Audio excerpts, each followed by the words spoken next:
Praise God. ఒకసారి అందరం చేతులెత్తి దేవునికి స్తోత్రం చెప్దాం. హల్లెలూయా. చాలా సంతోషం. మనం ప్రతి నెలలో చివరి శుక్రవారం రోజు సంఘం అంతా కూడుకొని ఈ విధంగా కృతజ్ఞతా కూటంగా మనం పెట్టుకోవడం జరుగుతూ ఉంది. మరి ప్రతి నెలలో మనకు దేవుడిచ్చినటువంటి సంఘాల్లో ఒక్కొక్క సంఘంలో ఒక్కొక్క దగ్గర పెట్టుకోవడం జరుగుతుంది. గత 3 నెలల క్రితం ఇక్కడ ప్రార్థన జరిగింది. ఇలాంటి ప్రార్థనే. దానికి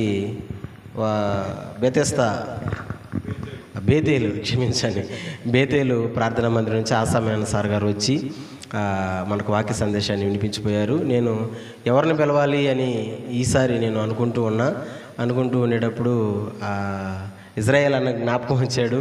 అన్న దగ్గరికి తరచూ పోయి అప్పుడప్పుడు కలుస్తూ ఉంటాం. వాళ్ళ మందిరంలో చాలా చక్కగా ఆరాధన చేస్తారు. మనం అన్న మగపిల్లలు డ్రమ్ములు కొడతారు, కానీ వాళ్ళు ఆడపిల్లలే డ్రమ్ములు కొడతారు, ఆరాధన చేస్తారు. అసలు చాలా అద్భుతంగా ఆరాధన చేస్తారు. నాకెందుకో అన్న ద్వారా ఆ సాక్ష్యం వాక్యం వినాలని ఆశ పుట్టింది. అందుకని ఆహ్వానించాం. ఎప్పుడో పిలవలా. నేను రాత్రే ఫోన్ చేశా. ఏమనుకుంటా ఫోన్ చేశానంటే, దేవుని చిత్తం అయితే ప్రోగ్రాం సెట్ అవుతుంది, వస్తారు. ఒకవేళ దేవుని చిత్తంలో కనుక లేకపోతే రాలేరు అనుకున్నట్టుగా నేను ఫోన్ చేయడం జరిగింది. చేసిన వెంటనే తమ్ముడా నేను వస్తానన్నాడు. చాలా సంతోషం. అసలు ఈరోజు ఫోనే చేయలే. మరే ప్రార్థన అన్నది అన్నాడే, ఒకసారి కూడా ఫోన్ చేయలేదేమో అనుకున్నారేమో బహుశా, నాకైతే తెలీదు. అయినా కానీ ఆహ్వానాన్ని మన్నించి రావడం అనేది నాకైతే చాలా సంతోషం. మారుమూల ప్రాంతం ఇది. శ్రీనివాస సత్రం అంటే బజార్ల గిజార్లు ఇక్కడ ఏమి కూడా దొరికే ఛాన్సులు కూడా ఉండవు. మారుమూల ప్రాంతం. గత 23 సంవత్సరాల క్రితం ఈ ప్రాంతానికి నేను రావడం జరిగింది. అప్పటి నుంచి కూడా దేవుడు ఈ సేవా కార్యక్రమాల్ని జరిగిస్తూ ఉన్నాడు. కాబట్టి వచ్చినటువంటి సార్ని ఆహ్వానిద్దాం.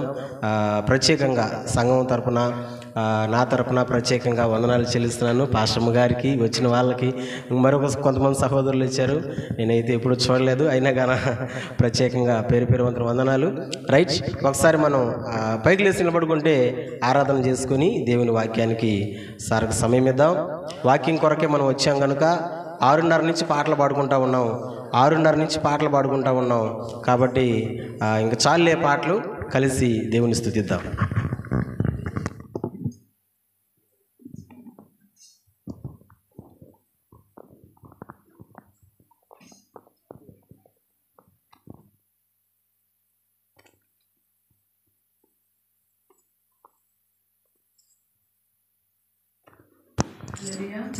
హల్లెలూయా.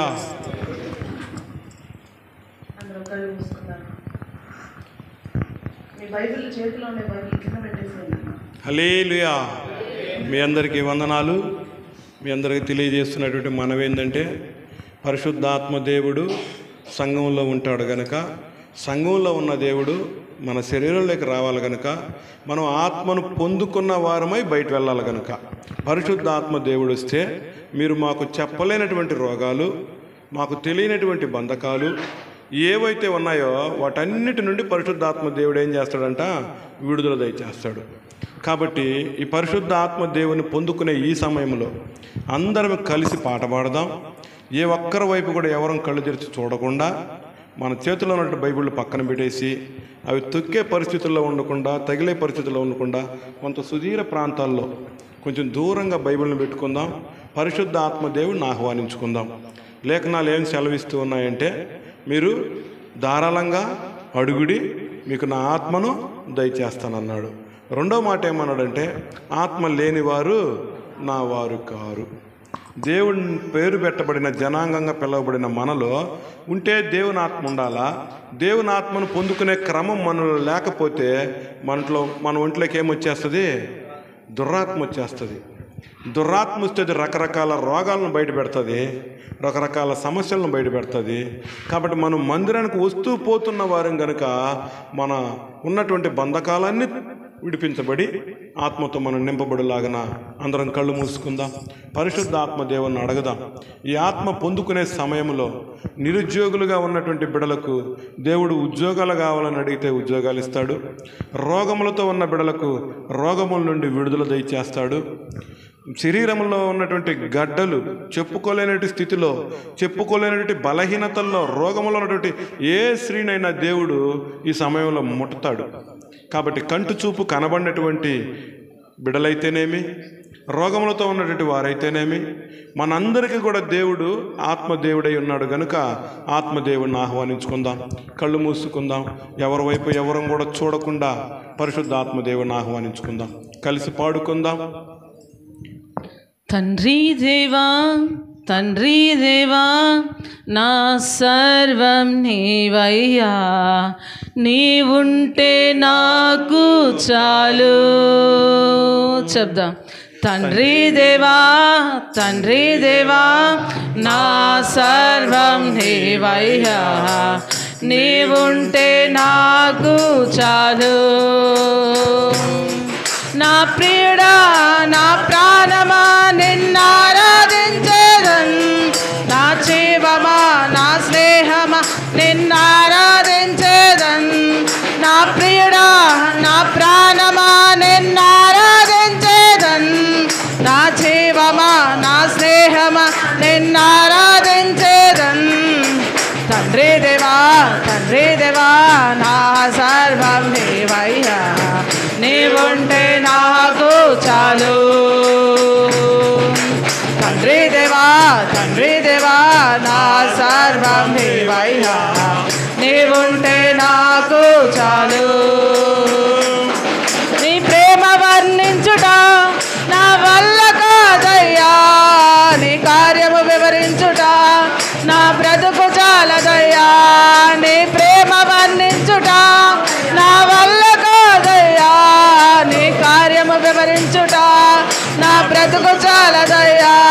నీ ప్రేమ వర్ణించుట నా వల్ల కాదయ్యా, నీ కార్యము వివరించుట నా బ్రతుకు చాలదయ్యా. నీ ప్రేమ వర్ణించుట నా వల్ల కాదయ్యా, నీ కార్యము వివరించుట నా బ్రతుకు చాలదయ్యా. తండ్రి దేవా, ఆనందమా, నీ బడిలో నాకు సుఖము. తండ్రి దేవా, ఆనందమా, నీ బడిలో నాకు సుఖము. తండ్రి దేవా, తండ్రి దేవా, నా సర్వం నీవయ్యా, నీవుంటే నాకు చాలు. తండ్రి దేవా, తండ్రి దేవా, నా సర్వం నీవయ్యా, నీవుంటే నాకు చాలు. నా ప్రాణ స్నేహితుడా, నీ సన్నిధి పరిమళమే జుంటె తేనె కన్నా, నీ ప్రేమ మధురమయ్యా. నా ప్రాణ స్నేహితుడా, నీ సన్నిధి పరిమళమే జుంటె తేనె కన్నా, నీ ప్రేమ మధురమయ్యా. తండ్రి దేవా, ఆనందమా, నీ బడిలో నాకు సుఖము. తండ్రి దేవా, నీ బడిలో నాకు సుఖము. తండ్రి దేవా, తండ్రి దేవా, నా సర్వం నీవయ్యా, నీవుంటే నాకు చాలు. తండ్రి దేవా, తండ్రి దేవా, నా సర్వం నీవయ్యా, నీవుంటే నాకు చాలు. నా ప్రియుడా, నా ప్రాణమా, నిన్నారాధించేదన్. నా జీవమా, నా స్నేహమా, నిన్నారాధించేదన్. నా ప్రియుడా, నా ప్రాణమా, నిన్నారాధించేదన్. నా జీవమా, నా స్నేహమా, నిన్నారాధించేదన్. నా ప్రియుడా, నా ప్రాణమా, నిన్నారాధించేదన్. నా జీవమా, నా స్నేహమా, నిన్నారాధించేదన్. నా ప్రియుడా, నా ప్రాణమా, నిన్నారాధించేదన్. నా జీవమా, నా స్నేహమా, నిన్నారాధించేదన్. నీవుంటే నాకు శాపము నుండి విడుదల. నా ప్రియుడా, నా ప్రాణమా, నిన్నారాధించేదన్. నా జీవమా, నా స్నేహమా, నిన్నారాధించేదన్.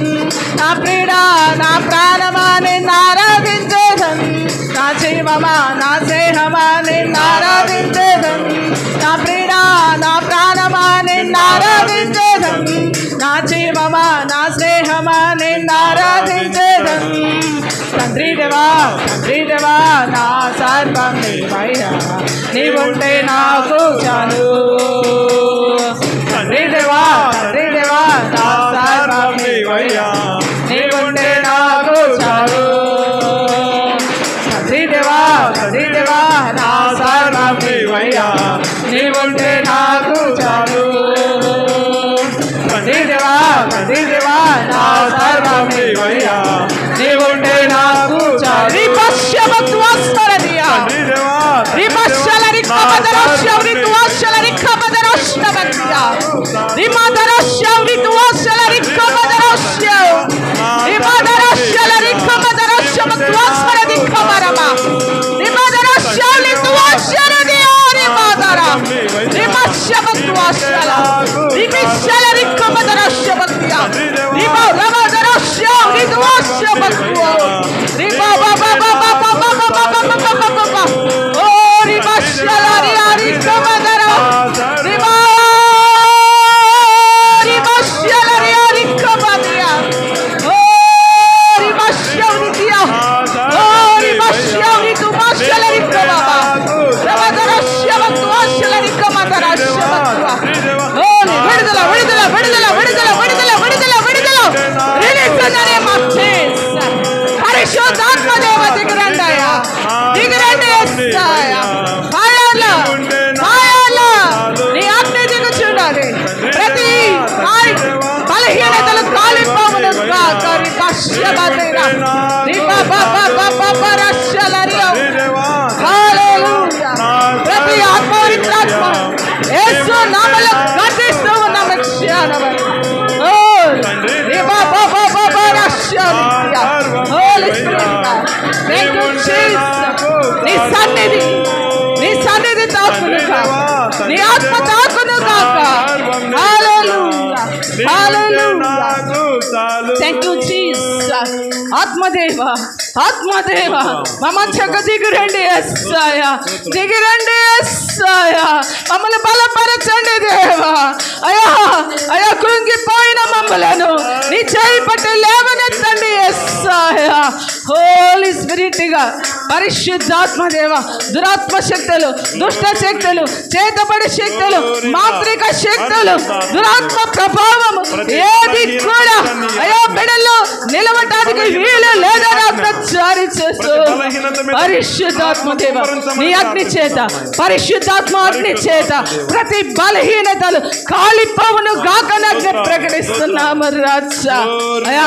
ప్రతి బిడ్డను మీరు తాకండి యేసయ్యా ఆత్మ పూర్ణులు చేయండి నాయన ఆత్మను పొందుకుని కృపను దయచేయండి నాయన ఆత్మ బిడ్డలుగా తయారు చేయమని అడుగుచున్నాము రాజా పరిశుద్ధాత్మ దేవ మాలో ఉన్నవాడా మాతో ఉన్నవాడా మా చుట్టూ ఉన్నవాడా నీవు లేని చోటంటే ఏదీ లేదు యేసయ్యా మా పక్కనే ఉన్న దేవుడు రాజా మా పై ఉన్న దేవుడు అయ్యా నీకు వందనాలు ఎక్కడ ఉన్నా అక్కడ ఉండే దేవుడు అయ్యా నీకు వందనాలు కృతజ్ఞతలు చెల్లిస్తున్నాం పరిశుద్ధాత్మదేవ ఈ కొద్ది సమయంలో మా మధ్యకు మీరు వచ్చినందుకు నీకు వందనాలు మమ్మల్ని బలపరిచినందుకు నీకు వందనాలు మమ్మల్ని ముట్టినందుకు నీకు వందనాలు మమ్మల్ని తాకినందుకు నీకు వందనాలయ్యా మమ్మల్ని స్వస్థపరిచినందుకు నీకు వందనాలయ్యా అయ్యా ప్రతి రోగము ప్రతి రుగ్మత ప్రతి వ్యాధి యేసు నామములో బిడ్డను విడిచిపెళ్ళను గాక నాకు ప్రకటిస్తున్నా పరిశుద్ధాత్మదేవ నీ శక్తితో నీ ఆత్మతో బిడ్డను నింపావని మేము నమ్ముచ్చు ఈ కొద్ది ఆరాధన నీకే సమర్పించుకుంటూ క్రీస్తు పరిశుద్ధ నామం బట్టి అడిగి వేడుకుని పొందుకుని చిన్న మా ప్రిపరలోకి తండ్రి ఆమేన్ ఆమేన్ ఆమేన్ హల్లెలూయా హల్లెలూయా దేవుని పరిశుద్ధ నామమునకు మహిమ కలుగును గాక ఆమేన్ అందరం కూర్చుందాం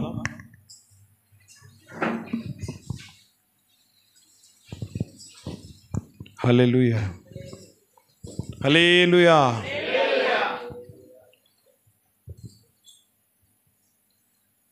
మీ అందరికీ వందనాలు నన్ను ఈ ప్రాంతంలో ఈ దినం వాక్యం చెప్పించుకోవడానికి పిలిచినటువంటి మీ దైవజనులకి మరొకసారి హృదయపూర్వక వందనాలు తెలియజేస్తూ ఉన్నాం మేమంతా కూడా అనేక సమయాల్లో అనేక ప్రాంతాల్లో సేవకుల కూడికల్లో కలుసుకోవడం మాత్రమే జరిగింది. అయితే ఈ దినాన మీ సంఘంలో వాక్యం చెప్పడానికి పరిశుద్ధ ఆత్మదేవుడు నాకు ఇచ్చినటువంటి సమయాన్ని బట్టి మరొకసారి వందనాలు తెలియజేస్తూ ఉన్నాను. నా పేరు ఇజ్రాయేలు, మా ఊరు వాకాడు, మొట్టమొదటిగా నేను దేవుడిని ఎలా నమ్ముకున్నానో, ఎందుకు నమ్ముకున్నానో, ఏ స్థితిలో నమ్ముకున్నానో తెలియాలి. కాబట్టి దేవుడు నాకు చేసినటువంటి మేలును బట్టి, నాకు దేవుడు చేసినటువంటి కార్యాన్ని బట్టి మీ అందరి ముందు సాక్ష్యం చెప్పుకొని వాక్యంలోకి వెళ్ళిపోతాం. సరేనా? హల్లెలూయా.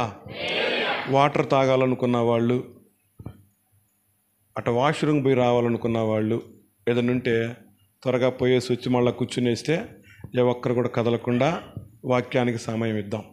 ఇంతవరకు మీ దైవ సేవకులు చెప్పిన రీతిగా 6:30 నుంచి మీరు పాటలు పాడుతూ ఉన్నారని చెప్పుకొచ్చారు. అందుని బట్టి మరొక్కసారి వందనాలు తెలియజేస్తూ ఉన్నా. అయితే మిమ్మల్ని మళ్ళా నేను నిలబెట్టి పాడిపించిన దానికి నన్ను క్షమించండి. ఎందుకు పాడిచ్చానంటే, భూమి మీద మన సంఘంలో, మన గ్రామంలో, యావత్ ప్రపంచం మీద అంతా యేసుక్రీస్తు ఉన్నాడా, యేసుక్రీస్తు యొక్క కుమారుడు ఉన్నాడా, పరిశుద్ధాత్మ ఉందా అని మీకు తెలియపరచడానికి మాత్రమే నిలబెట్టి ఆరాధన చేశాం. హల్లెలూయా. యేసుక్రీస్తు ఇప్పుడు ఎక్కడున్నాడు? తండ్రి ఎక్కడున్నాడు? తండ్రి ఎక్కడున్నాడు? పరలోకంలో ఉన్నాడు. తండ్రి పంపించిన కుమారుడు ఏడున్నాడు? ఆయన కుడి పార్శ్వాన.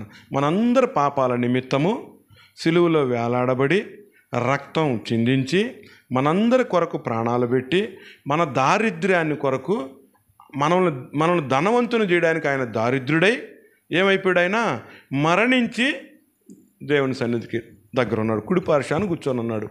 అయితే ఇప్పుడు మన దగ్గర ఎవరు ఉన్నారంటే పరిశుద్ధాత్మ దేవుడు మాత్రమే ఉన్నాడు. హల్లెలూయా. మన ప్రాంతాల్లో ఇప్పుడు యావత్ ప్రపంచం మీద అంతా సంచరిస్తున్న శక్తి ఏంటంటే పరిశుద్ధాత్మ వరమే. హల్లెలూయా. కాబట్టి మనం దినమెల్లా పాటలు పాడుండొచ్చేమో కానీ, అయితే పరిశుద్ధాత్మ దేవుణ్ణి ఆహ్వానించుకోవడంలో ఉన్న ధన్యత, ఆహ్వానించుకోవడంలో ఉన్నటువంటి అర్హత, ఆహ్వానించుకోవడంలో ఉన్నటువంటి ఆశీర్వాదము మరి ఏ దాంట్లో కూడా ఉండదు. హల్లెలూయా. కాబట్టి మనం పరిశుద్ధ ఆత్మదేవుడిని ఇప్పుడు దాకా ఆరాధించుకున్నాం, ఆహ్వానించుకున్నాం. హల్లెలూయా.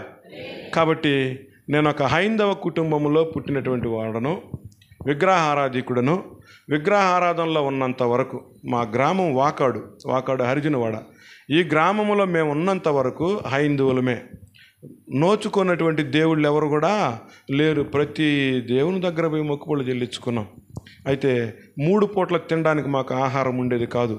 హల్లెలూయా. ఆ రేషన్ బియ్యం తీసుకొని ఆ రోజుల్లో 15 కేజీల బియ్యం వేస్తే ఆ 15 కేజీల బియ్యమీలు ఆ బియ్యం అంతా ఆ నెలంతా సరిపోవాలన్నమాట. ఇంట్లో ఉదయాన్నే గంజి ఇచ్చేవాళ్ళు, మధ్యాహ్నం ఎండుమిరపకాయ పిసికి ఎండుమిరపకాయతో అన్నం తినమనేవాళ్ళు. రాత్రి అన్నంలే. హల్లెలూయా. 3 పూట్ల తినడానికి అన్నంలే. మరి మొక్కని దేవుళ్ళు లేరు, తిరగనటువంటి దేవాలయాలు లేవు. హల్లెలూయా. అటువంటి స్థితిలో ఎవరి దగ్గర పని చేస్తే వాళ్ళ దగ్గర నుంచి మాకు అన్నం తీసుకొచ్చి మా తాత కానీ మా నాన్న కానీ టవల్లోనో లుంగీలోనో వాళ్ళు ఏదైనా పేపర్లోనో పెట్టిస్తే ఆ అన్నం తీసుకొచ్చి తినగలిగిన వాళ్ళమే. లేదంటే రాత్రి ఏమీ లేదు, అన్నం లేదు. హల్లెలూయా. హల్లెలూయా. తర్వాత దేవుడు నమ్ముకున్న అమ్మాయిని నేను పెళ్లి చేసుకోవడం జరిగింది. తెలియకనే, దేవుడి గురించి తెలియకనే, దేవుని గురించి ఎరగకనే దేవుడిని ఎరిగిన అమ్మాయిని పెళ్లి చేసుకోవడం ద్వారా ఆ అమ్మాయి 24 గంటలు ప్రార్థన చేస్తూ వచ్చేది. హల్లెలూయా. నేను ఎప్పుడైతే ఈ దారిద్ర్యంలో ఉన్నానో, ఎప్పుడైతే ఈ లేమిలో ఉన్నానో, ఎప్పుడైతే 3 పూట్ల తినడానికి నోచుకోలేని స్థితిలో ఉన్నానో, ఆ స్థితిలో ఎక్కడన్నా కార్యాలు జరిగితే, ఎక్కడన్నా పెళ్ళిళ్ళు జరిగితే, ఎక్కడన్నా చావులు జరిగితే, ఎవరికైనా పుట్టినరోజు జరిగితే వాళ్ళ ఇంట్లో నేను చేయకూడని పనులన్నీ చేసి వాళ్ళు పెడితే తినేవాడిని. హల్లెలూయా. హల్లెలూయా. అటువంటి క్రియల్లో నాతో ఉన్న స్నేహితులంతా మత్తు పదార్థాలు మరిపేశారు, తాగుడు మరిపేశారు. హల్లెలూయా. మత్తు పదార్థాలతో మరిపినారు, తాగుడుతో మరిపినారు. ఎట్లా తాగుడుతో మరిపినారు, ఎట్లా మత్తు పదార్థాలతో మరిపారంటే, ఈ బీడీ సిగరెట్ తాగితే లోపల పొగ వస్తుంది కదా, లోపల పొగ పోతుంది కదా. వీళ్ళందరూ తాగిన వాళ్ళు ఉంటే వాళ్ళకి తెలిసి ఉంటుంది. ఆ పొగ పీల్చుకొని పొగ లోపలికి పోయిన తర్వాత ఆ పొగని ఇక్కడే స్టోరేజ్ చేసుకునేవాడిని, పందెం కాసేవాడిని. వాళ్ళు ఇచ్చే 100-200లతో పోయి ముందు తాగాల. వాళ్ళు ఏం పెట్టినా తినేవాడిని. బీడీ అయినా సిగరెట్ అయినా ఇస్తే తాగి లోపల పెట్టుకొని పొగ వదలకుండా వాళ్ళు ఏం పెట్టినా తిని తర్వాత పొగ వదిలేవాడిని. హల్లెలూయా. ఎంత లోకంలో ఉన్న సాతానుడు నన్ను ఎటువంటి పాపానికి బలి చేస్తున్నాడో చూడండి. దాంట్లో నేను ఈ పొగ పెట్టుకొని గెలిస్తే 100, 150, 50 పందెం పెట్టుకుంటే ఆ డబ్బులు ఎత్తుకొని తాగి వచ్చేవాడిని. హల్లెలూయా. ఆ 100కి 150కి ముందు డబ్బులు నాకు ఆనక రకరకాల ప్రయత్నాలు చేసి పొయ్యిల్లో ఉన్నటువంటి కిరోసిన్ బుడ్డిలు వచ్చేటివి. ఆ రోజుల్లో పొయ్యిల దగ్గర ఒక తెల్లటి ఏలికి దాంట్లో చింపి దాంట్లో పెట్టుకొని కిరోసిన్ పోసి పెట్టుండేవాళ్ళు. ఇల్లు తిరిగి ఏడో ఒక కొద్దిగా మందు కొనుక్కుంటే ఆ కిరోసిన్ బాటిల్ ప్రతి ఇంట్లో తిరిగేవాడిని. ఆ కిరోసిన్ బాటిల్ తెచ్చుకునేవాడిని. అమ్మాయి ముందరనే గ్లాసులో పిండుకునేవాడిని, గుడ్డతో కూడా పిండుకునేవాడిని. ఒక నిమ్మకాయ ఏదైనా తీసుకొచ్చి కోసుకొని తాగేవాడిని. హల్లెలూయా. ఇళ్లల్లో కిరోసిన్ బుడ్డీలు దొరకలేదనుకోండి, హాస్పిటల్కి వెళ్ళి దెబ్బలు తగిలితే స్పిరిట్ ఇస్తారు వాళ్ళు. వాళ్ళని అడిగి బతులాడి దాన్ని తెచ్చుకొని దాంట్లో నిమ్మకాయ వండుకొని తాగేది. హల్లెలూయా. ఏ రోజు కూడా దేవుణ్ణి ఎరిగిన బిడ్డగా నన్ను చేసుకున్నటువంటి మా ఇంటి కోడలు నన్ను తాగుతున్నావని అడిగింది లేదు. నేను తాగుతున్నానని చెప్పిన వాళ్ళ ఇంట్లో వాళ్ళకి చెప్పింది కాదు. హల్లెలూయా. దేవుడి దగ్గర మాత్రమే మోకరించి ఏడుస్తూ ఉండేది. ఎవరి దగ్గర? మనుషులు చెప్తే తీరుస్తారా? మా ఇద్దరి సంబంధాన్ని తెంపేసి వాళ్ళ బిడ్డను వాళ్ళని మా బిడ్డను పంపించేస్తారు కదా. అయితే మా ఇంటికి వచ్చినటువంటి దైవ సేవకురాలు, దేవుడిని ఎరిగినటువంటి బిడ్డ ప్రార్థన ద్వారానే నా పత్తు పదార్థాలన్నీ పానివ్వడం జరిగింది. చూడండి, 2012లో దేవుడిని నమ్ముకోవడం జరిగింది. ఎప్పుడైతే దేవుణ్ణి 2005లో దేవుడిని నమ్ముకోవడం జరిగింది, దారిద్ర్యము, నేనేం చదువుకోలా, బడికి మాత్రం పోయినా, ఆడేమి చదువుకున్నవాడిని కాదు, 10వ తరగతి 3 సార్లు ఫెయిలు, నాకు ఏ అవకాశము రాదు. ఎప్పుడైతే ఈ అమ్మాయి ఇంట్లో చేసిన ప్రార్థనకి దేవుని శక్తికి లోబడి ఈ పాపాలన్నీ విడిచిపెట్టబడ్డానో నాకు కానిస్టేబుల్ ఉద్యోగం ఇచ్చాడు దేవుడు. సాధ్యమా? పోలీసు ఉద్యోగం సాధ్యమా? 10వ తరగతి ఎన్నిసార్లు ఫెయిల్ లేను? ఎందుకు ఇచ్చాడు దేవుడు? నాలో ఉన్న తాగుడు, నా భార్య ప్రార్థన ద్వారా విడుదల పొందుకున్నాను కాబట్టి. నాలో ఉన్న తిరుగుడు, నాలో ఉన్న దొంగతనము, నాలో ఉన్న వెచ్చలివిడితనము ఎవరి ద్వారా తీసేసుకున్నా? దేవుని ద్వారా తీసేసుకున్నాను కాబట్టి 3 సార్లు ఫెయిల్ అయిన నాకు దేవుడే ఉద్యోగం ఇచ్చాడు, కానిస్టేబుల్. హల్లెలూయా. 2008లో నాకు కానిస్టేబుల్ ఉద్యోగం ఇచ్చాడు. 2010లో ఈ అమ్మాయికి గవర్నమెంట్ ఉద్యోగం, హాస్పిటల్లో ఫార్మసిస్ట్ ఉద్యోగం ఇచ్చినాడు. హల్లెలూయా. హల్లెలూయా. కాబట్టి ఇద్దరమే గవర్నమెంట్ ఉద్యోగస్తులమైనాం కదా. ఇప్పుడు నేను సంతోషపడాలా, దుఃఖపడాలా? ఏ విషయంలో సంతోషపడాలా, ఏ విషయంలో దుఃఖపడాలా? 3 పూట్లకు తినలేనటువంటి నా స్థితిలో, 3 పూట్లకి అన్నం లేనటువంటి నా కుటుంబంలో ఇప్పుడు ఇద్దరికీ ఉద్యోగాలు వచ్చాయి కాబట్టి సంతోషపడాలా? ఆ దారిద్ర్యాన్ని తీసేసిన దేవుడు, ఐశ్వర్యాన్ని ఇచ్చిన దేవుని పని చేయడానికి సంతోషపడాలా? చెప్పాలి మీరే. బాగా అర్థం చేసుకోండి. నా దారిద్ర్యాన్ని తీసేసినటువంటి దేవుడికి భయపడి, నాకు ఐశ్వర్యం ఇచ్చిన దేవుడికి నేను లోబడి దేవుని పని చేయాలా? నా దారిద్ర్యం పోయి నాకు ఐశ్వర్యం వచ్చిందని నేను ఉద్యోగం చేయాలా? అర్థమైంది నేను చెప్పిన మాట. నేను ఏ విషయంలో సంతోషపడాలా? దేవుడు నాకు ఉద్యోగం ఇచ్చాడని సంతోషపడాలా? దేవుడు నాకు దారిద్ర్యాన్ని లేకుండా చేశాడని సంతోషపడాలా? చెప్పండి ఒకసారి. అర్థమైతే అర్థం కాకపోతే మళ్ళీ చెప్తా. దేవుడు నాకు కూటికి లేనప్పుడు కూటికి ఇచ్చాడని చెప్పని నేను సంతోషపడాలా? ఆలోచించండి. దేవుడు నాకు ఉద్యోగం ఇచ్చాడని సంతోషపడాలా? మనమైతే దేనికి సంతోషపడతాం? గుడికి పోయాం, పాస్టర్ ప్రార్థన చేశాడు, దేవుడు నమ్ముకున్నాను, నాకు ఉద్యోగం వచ్చింది, నా కొడుకు ఉద్యోగం వచ్చింది, నా కోడలకు ఉద్యోగం అనుకుంటాం మనం కదా. అట్లానే మేము కూడా అనుకున్నాం. ఎప్పుడైతే దారిద్ర్యంలో దేవుడిని నమ్ముకున్నామో, ఎప్పుడైతే శాపగ్రస్తమైన జీవితాలతో దేవుణ్ణి నమ్ముకున్నామో, ఎప్పుడైతే పాపపు ఆలోచనలు ఉన్నప్పుడు సేవకునికి లోబడ్డామో, ఎప్పుడైతే రోతమాలిన జీవితాల నుండి విడుదల పొందుకోవడానికి మందిరానికి వచ్చినామో, ఆ రోజు దేవుడు ఏం చేసినాడంట? ఆశీర్వదించడం మొదలుపెట్టినాడు. ఆశీర్వదించిన తర్వాత ఉద్యోగస్తులుగా నిలబెట్టినాడు. హల్లెలూయా. అయితే వాక్యంలో సెలవిస్తున్న మాట ఏంటంటే, నీలో ఎంత ఉన్ననో, నీకు దేవుడు ఏమిచ్చినను నువ్వు దేవుని దగ్గరకు రావాలంట, దేవుని దగ్గర అంగలార్చాలంట, దేవుని దగ్గర ఏడవాలంట, అనేకుల కొరకు మొరపెట్టాలంట. హల్లెలూయా. కాబట్టి ఇప్పుడు నాకు సంతోషమా, నాకు ఉద్యోగం ఇచ్చాడని నేను సంతోషపడాలా, అనేకుల కొరకు నేను ప్రార్థన చేయాలని చెప్పి దేవుడిని అడిగినప్పుడు 2010లో వచ్చిన ఉద్యోగాన్ని 2012లో అమ్మాయిని ముందు రిజైన్ చేసేమన్నాడు దేవుడు. హల్లెలూయా. 50,000 జీతం, 3 పూట్ల కూటికి లేదు. నాకు వచ్చిన ఉద్యోగాన్ని దేవునితో ఉన్న సాంగత్యాన్ని బట్టి, దేవునితో ఉన్న సంబంధాన్ని బట్టి, దేవునికి లోబడిన విధానాన్ని బట్టి, దేవునితో మనం గడుపుతున్నటువంటి సమయాన్ని బట్టి దేవుడు మిమ్మల్ని సేవకు పిలుస్తున్నాను రండి అని అన్నాడు. హల్లెలూయా. మేము ఉద్యోగం వచ్చిందని సంతోషపడలా. మేము ఎందుకు సంతోషపడ్డామంటే, ఏ విషయంలో బాధపడ్డామంటే, అయ్యా కూటికి లేకపోతే, 3 పూట్ల తినలేకపోతే ఉద్యోగాన్ని ఇచ్చి తినమంటా ఉన్నావు. ప్రతి పాపము నుండి నన్ను కడిగినావు, ప్రతి శాపము నుండి నన్ను కడిగినావు, ప్రతి బంధకాల నుండి నన్ను విడదీసినావు. ఇలాగనే ఎంతోమంది ఉన్నారు. వాళ్ళ పరిస్థితి ఎట్టయ్యా అని చెప్పి అడగడం మొదలుపెట్టాం. మాకు వచ్చింది కదా, మేము తినేసి గమ్ముగా ఉండకూడదా? ఆలోచించండి. మన సంఘాల్లో కూడా చాలామంది దేవుడు చేసిన మేలును బట్టి ఒకరికి చెప్పరు, వాళ్ళు సంఘంలో కూడా పంచుకోరు. హల్లెలూయా. మనం దీవించబడాలంటే మనలాగా అనేక మంది జీవించబడేలాగున మన ప్రవర్తన ఉండాలా, మన నడవడిక ఉండాలా, మన వస్త్రధారణ ఉండాలా, మన మాట తీరుండాలా. హల్లెలూయా. మన వరకే పొందుకుందామని, మన వరకే దీవించబడతామని, మనమే సంతృప్తిగా ఉందామనే ఆలోచనలో క్రైస్తవ జీవితం ఉండకూడదు. హల్లెలూయా. 2012లో అమ్మాయి ముగిచ్చేసింది, 2019లో నేను ముగిచ్చేసాను, 20లో నేను ముగిచ్చేసాను, 19 లాస్ట్ 20లో నేను నన్ను ముగిచ్చేయమన్నాడు, ముగిచ్చేసాను. హల్లెలూయా. ఎట్టా దేవుడిచ్చాడు కదా, తిని నిద్రపోయి ఉండకూడదా? దేవుడు ఏం పెట్టాడు? దేవుని బిడ్డల మీద సువార్త భారం పెట్టినాడు. రెండోదిగా ఏం చేశాడంటే, నీ రక్త సంబంధికులను, నీ బంధువులను, నీ తోబుట్టువులను రక్షణ మార్గంలోకి నడిపించే రీతిలో మనం ఉండాలని చెప్పని అన్నాడు. హల్లెలూయా. ఎప్పుడైతే ఈ వాంఛ, ఈ ఆశ, ఈ దప్పిక, ఈ దాహము మా ఇద్దరిలో ఉండిందో దేవుడు పిలుపునిచ్చినాడు సేవకి. హల్లెలూయా. దేవుడు పిలుపునిస్తే అంత తొందరగా లోబడలా. అంటే మనం దేవుడు మాట్లాడితే గ్రహించగలిగినటువంటి జ్ఞానవంతులేమో మనమా? ఇంట్లో అమ్మ చెప్తేనే వినం, నాయన చెప్తేనే వినం, మనం పనిచేస్తున్నటువంటి నాయకుడు చెప్తేనే వినం, మన అధికారి చెప్తేనే 1-2 సార్లు చెప్పిన దాకా ఏం చెప్పావు చెప్పు, ఎట చేయాలో చెప్పు అని అడుగుతాం కదా. దేవుడు నన్ను 3 సార్లు పిలిచాడు పూర్తిగా సేవలేక రమ్మని. నేను గ్రహించలా.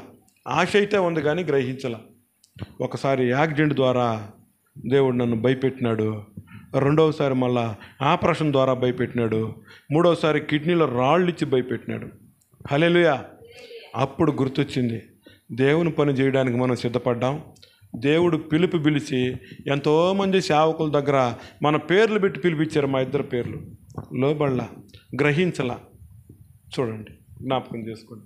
ఎప్పుడైతే దేవుని మాటకు లోబడ్డామో, ఎప్పుడైతే దేవునికి విధేయత చూపించినామో, అప్పుడు ఉద్యోగాల్లో నుంచి వదులుకోవడం జరిగింది, విస్తారంగా సేవ చేయడం జరిగింది.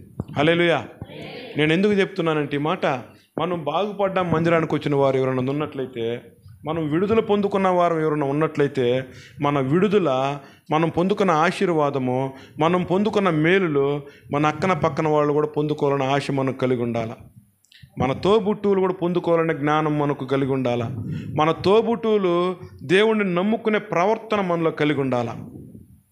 మన తోబుట్టువులు కూడా దేవుణ్ణి నమ్ముకునే దానికి మన ప్రవర్తన అంత ఇష్టపూర్వకంగా ఉండాలి, మన నడవడిక అంత ఇష్టపూర్వకంగా ఉండాలి, మన తీరు అంత ఇష్టపూర్వకంగా ఉండాలి. హల్లెలూయా. హల్లెలూయా. కాబట్టి ఉద్యోగాలు ఇచ్చిన దేవుడు ఉద్యోగాలను మానేశాం. ఉద్యోగాలు మానేయమంటే మానేశాం. మనమైతే మాంతామా? కనీసం మీ ఇంట్లో ఏదైనా పని ఉన్న రోజు సేవకుడు పిలిచి, నాయనా ఈ బూజాట దొడవరంటే ఏం చెప్తాం? అయ్యా పరిగారను పోతా ఉన్నాం, చెనక్కాయ బెరకను పోతా ఉన్నాం కదా, నీళ్లు పెట్టడానికి పోతా ఉన్నాం.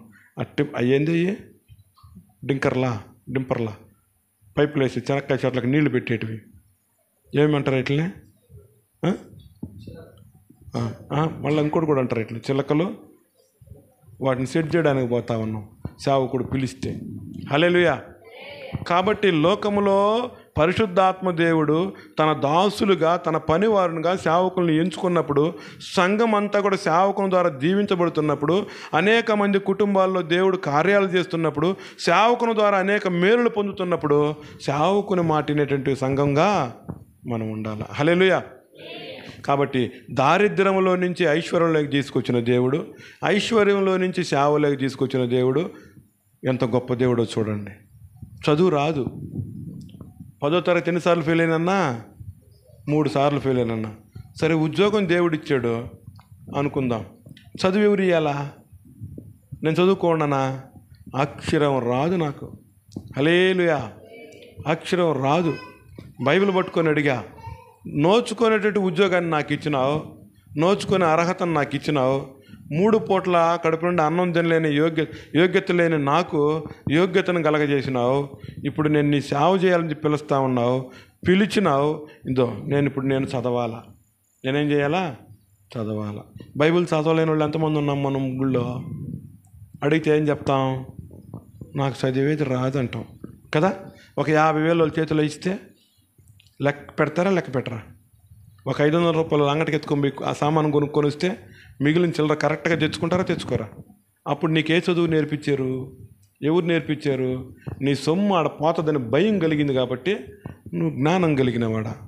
ఇది కూడా లోకంలో మనం లోక మాలిన్యం మనకు అంటకుండా, లోక శాపం మనలో ఉండకుండా, దేవుని పోలిన బిడ్డలమై మనం జీవిస్తున్నది అన్యులు చూడాలంటే చదువు రాని నువ్వు దేవుని అడిగి ఏం చేయాలా?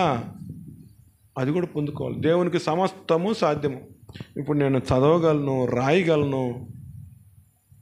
ఎంత గొప్ప దేవుడు చూడండి మన దేవుడు. మనమైతే అడగతామా? 5 ఎకరాలు 6 ఎకరాలు పండిస్తూ ఉంటాం కదా, కరెక్ట్గా లెక్క తీసుకుంటాం. ఎరువు కట్ల కడ లెక్క తీసుకుంటాం. నెల రోజులు కూలికి పోతే ఎంత డబ్బులు రావాలో అది ఏ బడిలో నేర్చుకున్నాం? ఏడా నేర్చుకోవాలా. ఆశ కలిగి, తపన కలిగి లెక్క పెట్టుకుంటూ తీసుకుని. అయితే అది శాశ్వతము కాదు. జీవింపచేయు వాక్యము విజ్ఞాపనతో, జీవింపచేయని విజ్ఞాపనలతో విజ్ఞాపించేటటువంటి వాక్యము, ఉచ్చరింపగాని సఖ్యముతో మూలుగులతో విజ్ఞాపించేటి ఈ వాక్యాన్ని మనం చూడగలగాల, మనం చదవగలగాల.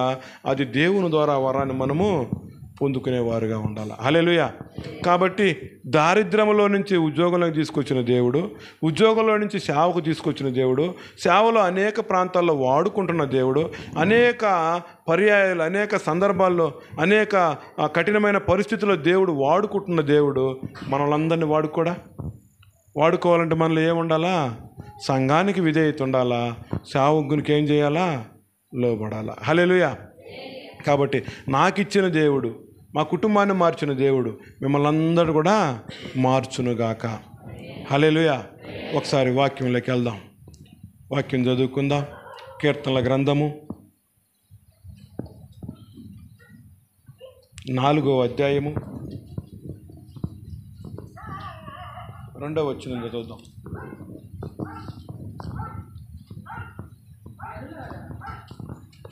తీసారా? కీర్తనల గ్రంథము తీసారా? హల్లెలూయా. చూడండి, 500 రూపాయల నోటు మీద ఏమేమి గుర్తులు ఉంటాయి మనకి? ఎవరు? మన అమ్మ, మన నాయన నేర్పిలా. అవునా కదా? ఏం చేస్తాము? ఎవరన్నా ఇస్తే దానికి పసుపు అయి ఉందా, దానికి కుంకుమ అయి ఉందా, దానికి నూనె అయి ఉందా, మారదా అని 2 సార్లు ఏం చేస్తాము? తిప్పి పొల్లిచ్చి చూసి ఎత్తుకుంటాం కదా. అయితే దాంట్లో మీ అమ్మ నేర్పిలా, మీ నాన్న నేర్పిలా, ఎవరువి నేర్పిలా. కానీ మనం దాన్ని తెలుసుకోకపోతే మోసపోతామనేసి మనకు భయము. అయితే ఈ వాక్యం కూడా నిన్ను జీవింప చేయాలంటే, వాక్యంలో ఉన్న శక్తి నీలోకి రావాలంటే, వాక్యంలో ఉంటే వెలుగు నీ కళ్ళతో నింపబడాలంటే, వాక్యంలో ఉన్న ప్రభావం నీ దేహంలోకి రావాలంటే బైబిల్ చూడాల్సిందే. హల్లెలూయా. సంవత్సరాల తరబడి బైబిల్ మోస్తూ ఉంటాం కదా. బైబిల్ మాత్రం ఏం చేయము. ఎప్పుడన్నా మా సంఘానికి పిలిపిస్తా, మీకు వాహనాలు పెడతా, మా సంఘానికి రండి. నాకు నాయనమ్మ ఇంకా అమ్మమ్మ 100 సంవత్సరాలు, చదివే రాదు. కానీ ప్రతి పూట ఎన్ని పేపర్లు తిప్పి బైబిల్ వాక్యాలు చూస్తుందో. ఈ రోజుకి షుగర్ లేదు, ఈ రోజుకి బీపీ లేదు, ఈ రోజుకి అంటుసూపు తగ్గలేదు, ఒక పొన్ను ఊడలేదు. హల్లెలూయా. ఆమె బట్టలు ఆమె ఉతుక్కుంటుంది, ఆమె బట్టలు ఆమె స్నానం ఆమె చేసుకుంటుంది. దేవుడు ఏం చెప్తా ఉన్నాడు? నీతిమంతులు ఎన్ని తరాలు చూస్తారంట? 4 తరాలు చూస్తారని చెప్పని వాక్యంలో రాయబడి ఉంది. నీతిమంతులు ఎవరంటే లోకం వెనకాల తిరిగేవాళ్ళు కాదు, ఏదైనా పని ఉంటే పని వెనకాల తిరిగేవాళ్ళు కాదు. ఏదైనా వాహనం ఉంటే వాహనం వెనకాల తిరిగేవాళ్ళు కాదు. ఆస్తి అంతస్తులు లేదంటే మందలో మేకలో గొర్రెలో పశువులో ఉంటే వాటి వెనకాల తిరిగేవాళ్ళు నీతిమంతులు అనలా. వాక్యానుసారంగా వాక్యాన్ని ఆహ్వాదించుకునే వారందరూ ఎవరంట? నీతిమంతులు. హల్లెలూయా, హల్లెలూయా. దేవుడు చెప్తా ఉన్నాడు నీతిమంతుడు ఒక్కడు కూడా లేడంటా ఉన్నాడు. ఏ విధంగా చెప్తా ఉన్నాడు నీతిమంతులు లేడనంటే, బైబిల్ చదవకట మన పితరులు మన ముత్తాతలు 3 తరాల వాళ్ళు ఎవరైనా బైబిల్ చదివారా?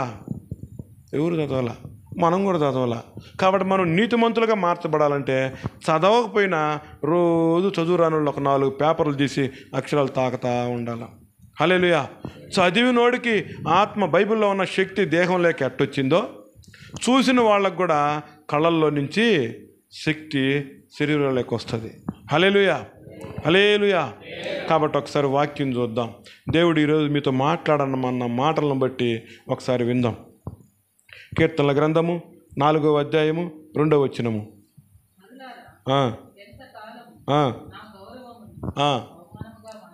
హల్లెలూయా.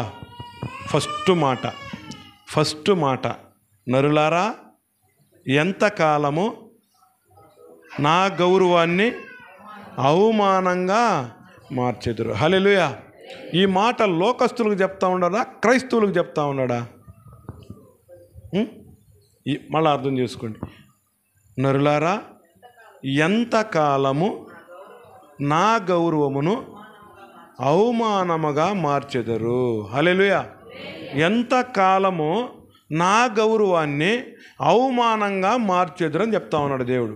అయితే ఈ మాట లోకస్తులకు చెప్తా ఉన్నాడా? దేవుడు సంఘస్థులకు చెప్తా ఉన్నాడా? చెప్పాలా? మీ నోట్లో నుంచి ఏదో ఒక మాట రావాలి నా మీదకి. మీరు గమ్ముగా కూర్చొని ఉంటే కుదరదు. హల్లెలూయా. మనుషులం కదా మనమా, తెలుసో తెలియదు ఏదో ఒకటి చేస్తూ ఉంటాం, సరి చేసుకుంటూ ఉంటాం, వెనకనే రాగలగాల. హల్లెలూయా. కాబట్టి ఈ మాట దేవుడు లోకస్తులకు చెప్తా ఉన్నాడా? సంఘస్థులకు చెప్తా ఉన్నాడా? సంఘస్థులకు చెప్తా ఉన్నాడు. ఏమని చెప్తా ఉన్నాడు సంఘస్థులకి?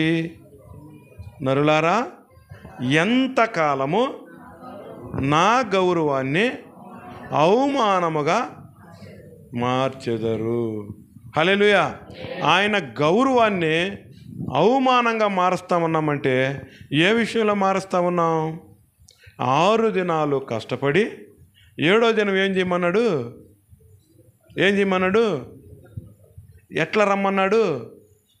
పరిశుద్ధంగా కుటుంబ సమేతంగా వస్తున్నామా? 7వ రోజు మందిరానికి వచ్చేవాళ్ళు ఒకసారి చేర్చండి. ఆదివారం మానకుండా ఎంత సమస్య అయినా దేవుడు చూస్తూ ఉన్నాడు. ఇక్కడ మీ పాస్టర్ కాదు, నేను కాదు, పరిశుద్ధాత్మ దేవుని ఆహ్వానించుకున్నాం. పరిశుద్ధాత్మ దేవుడు మందిరానికి వస్తూ ఉన్నాడు. కాబట్టి దేవుడు అంటున్న మాట, నరులారా ఎంతకాలము నా గౌరవాన్ని అవమానకరంగా మార్చెదరు. కాబట్టి ఈ ఆదివారము 6 రోజులు కష్టపడడానికి నీకు ధన్యత ఇచ్చిన దేవుని దగ్గరికి 7వ రోజు నువ్వు రాకపోతే ఆయన మాటకు విలువ ఇచ్చినవారా? విలువీనవారా? విలువీనప్పుడు గౌరవించినావా? గౌరవించలేదా? ఏం చేయలేదు? గౌరవించలేదు. హల్లెలూయా, హల్లెలూయా. అంత మాత్రమే కాకుండా మన మాట తీరు, మన ప్రవర్తన, మన నడవడిక, మన స్తుతి మారిందా? గుడికొస్తే మిమ్మల్ని దేవుని బిడ్డలని మేము పిలవగలము కదా. పక్కింటోళ్ళు, నీ ఇంటి పక్కనోళ్ళు, నీ ఇంటి ముందోళ్ళు, నీ ఇంటి వెనకాలోళ్ళు ఉందా సమాధానము? వాళ్ళ దగ్గర నీకు దీనత్వం ఉందా? వాళ్ళ దగ్గర నువ్వు తగ్గించుకున్నావా? యేసుక్రీస్తుని పట్టుకోబోయినటువంటి ఆ బందీల చేతుల్లో దేవుడు ఏమైనాడంట? తనను తాను తగ్గించుకున్నాడంటే మనందరి పాపాల కొరకు తగ్గించుకున్నాడు. ఈరోజు నీ బిడ్డలు బాగుపడాలంటే, నీ కుటుంబం బాగుపడాలంటే, నీ రోగం రాకుండా నువ్వు స్వస్థత పడాలంటే, నీకు విడుదల కలగాలంటే, నువ్వు శాపగ్రస్తురాలుగా ఉండకుండా ఆశీర్వదింపబడాలంటే దేవుని పోలినటువంటి వారిగా మనం నడుచుకుంటా ఉన్నామా? పలకతారు ఈరోజు మన ఇంటి ముందు వాళ్ళు, మన ఇంటి వెనకాల వాళ్ళు మనతో. చెప్పండి. యేసుక్రీస్తు సమరయ స్త్రీ అనేక మంది పురుషులతో సాంగిత్యం కలిగినటువంటి స్త్రీ దగ్గరికి మెట్ట మధ్యాహ్నం దాహం కలిగి, నీళ్ళ దాహం కాదు, ఆమెని దేవునిలో నుంచి మార్చడానికి, ఆమె పాపములో నుంచి మార్చడానికి, ఆ వ్యభిచార బతుకులో నుంచి మార్చడానికి మెట్ట మధ్యాహ్నం బావి దగ్గరకు వచ్చిన దేవుడు నీ ఇంటికి ఎన్నిసార్లు వచ్చాడో జ్ఞాపకం చేసుకునండి. చుట్టుపక్కల కోసం నువ్వు వచ్చావా? చుట్టుపక్కల కోసం నువ్వు మారినావా? చుట్టుపక్కలతో సమాధానం కలిగి ఉన్నావా? చుట్టుపక్కల వాళ్ళకి నీ మాట తీరులో, నీ ప్రవర్తనలో, నీ సహాయములో, నీ స్తుతి యాగములో దేవుణ్ణి పోలిన కృప నువ్వు చూపిస్తా ఉన్నావా? హల్లెలూయా, హల్లెలూయా. కాబట్టి సంఘము సేవకుని మీద ఆధారపడి ఉంటుంది, సేవకుడు దేవుని మీద ఆధారపడి ఉంటాడు. హల్లెలూయా. కాబట్టి వాక్యము, అందరిమీ వాక్యం మీదనే ఆధారపడి ఉంటాం కదా. కాబట్టి ఇక్కడ వాక్యం సెలవిస్తూ ఉంది, నరులారా ఎంతకాలము నా గౌరవమును అవమానముగా మార్చెదరు. హల్లెలూయా, హల్లెలూయా. అవమానంగా మనం మార్చలా ఇంతవరకు? విలువ తెచ్చామా? బాప్తిసం తీసుకున్నాం, పాపాన్ని విడిచినామా? బాప్తిసం తీసుకున్నాం. అలవాట్లు మాన్యామా? బాప్తిసం తీసుకున్నాం. మీ పాస్టర్ బాప్తిసం ఇచ్చేటప్పుడు బాప్తిసం తొట్టులో ముంచి పైకి లేచినప్పుడు నువ్వు నూతనముగా జన్మించున్నావు అని చెప్పినాడు. పాతవి గతించును, కొత్తవి ఏమవుతాయంట? ఆరోహణం ఆగినట్టుంది. కాబట్టి పాత అలవాట్లు పోయినాయా?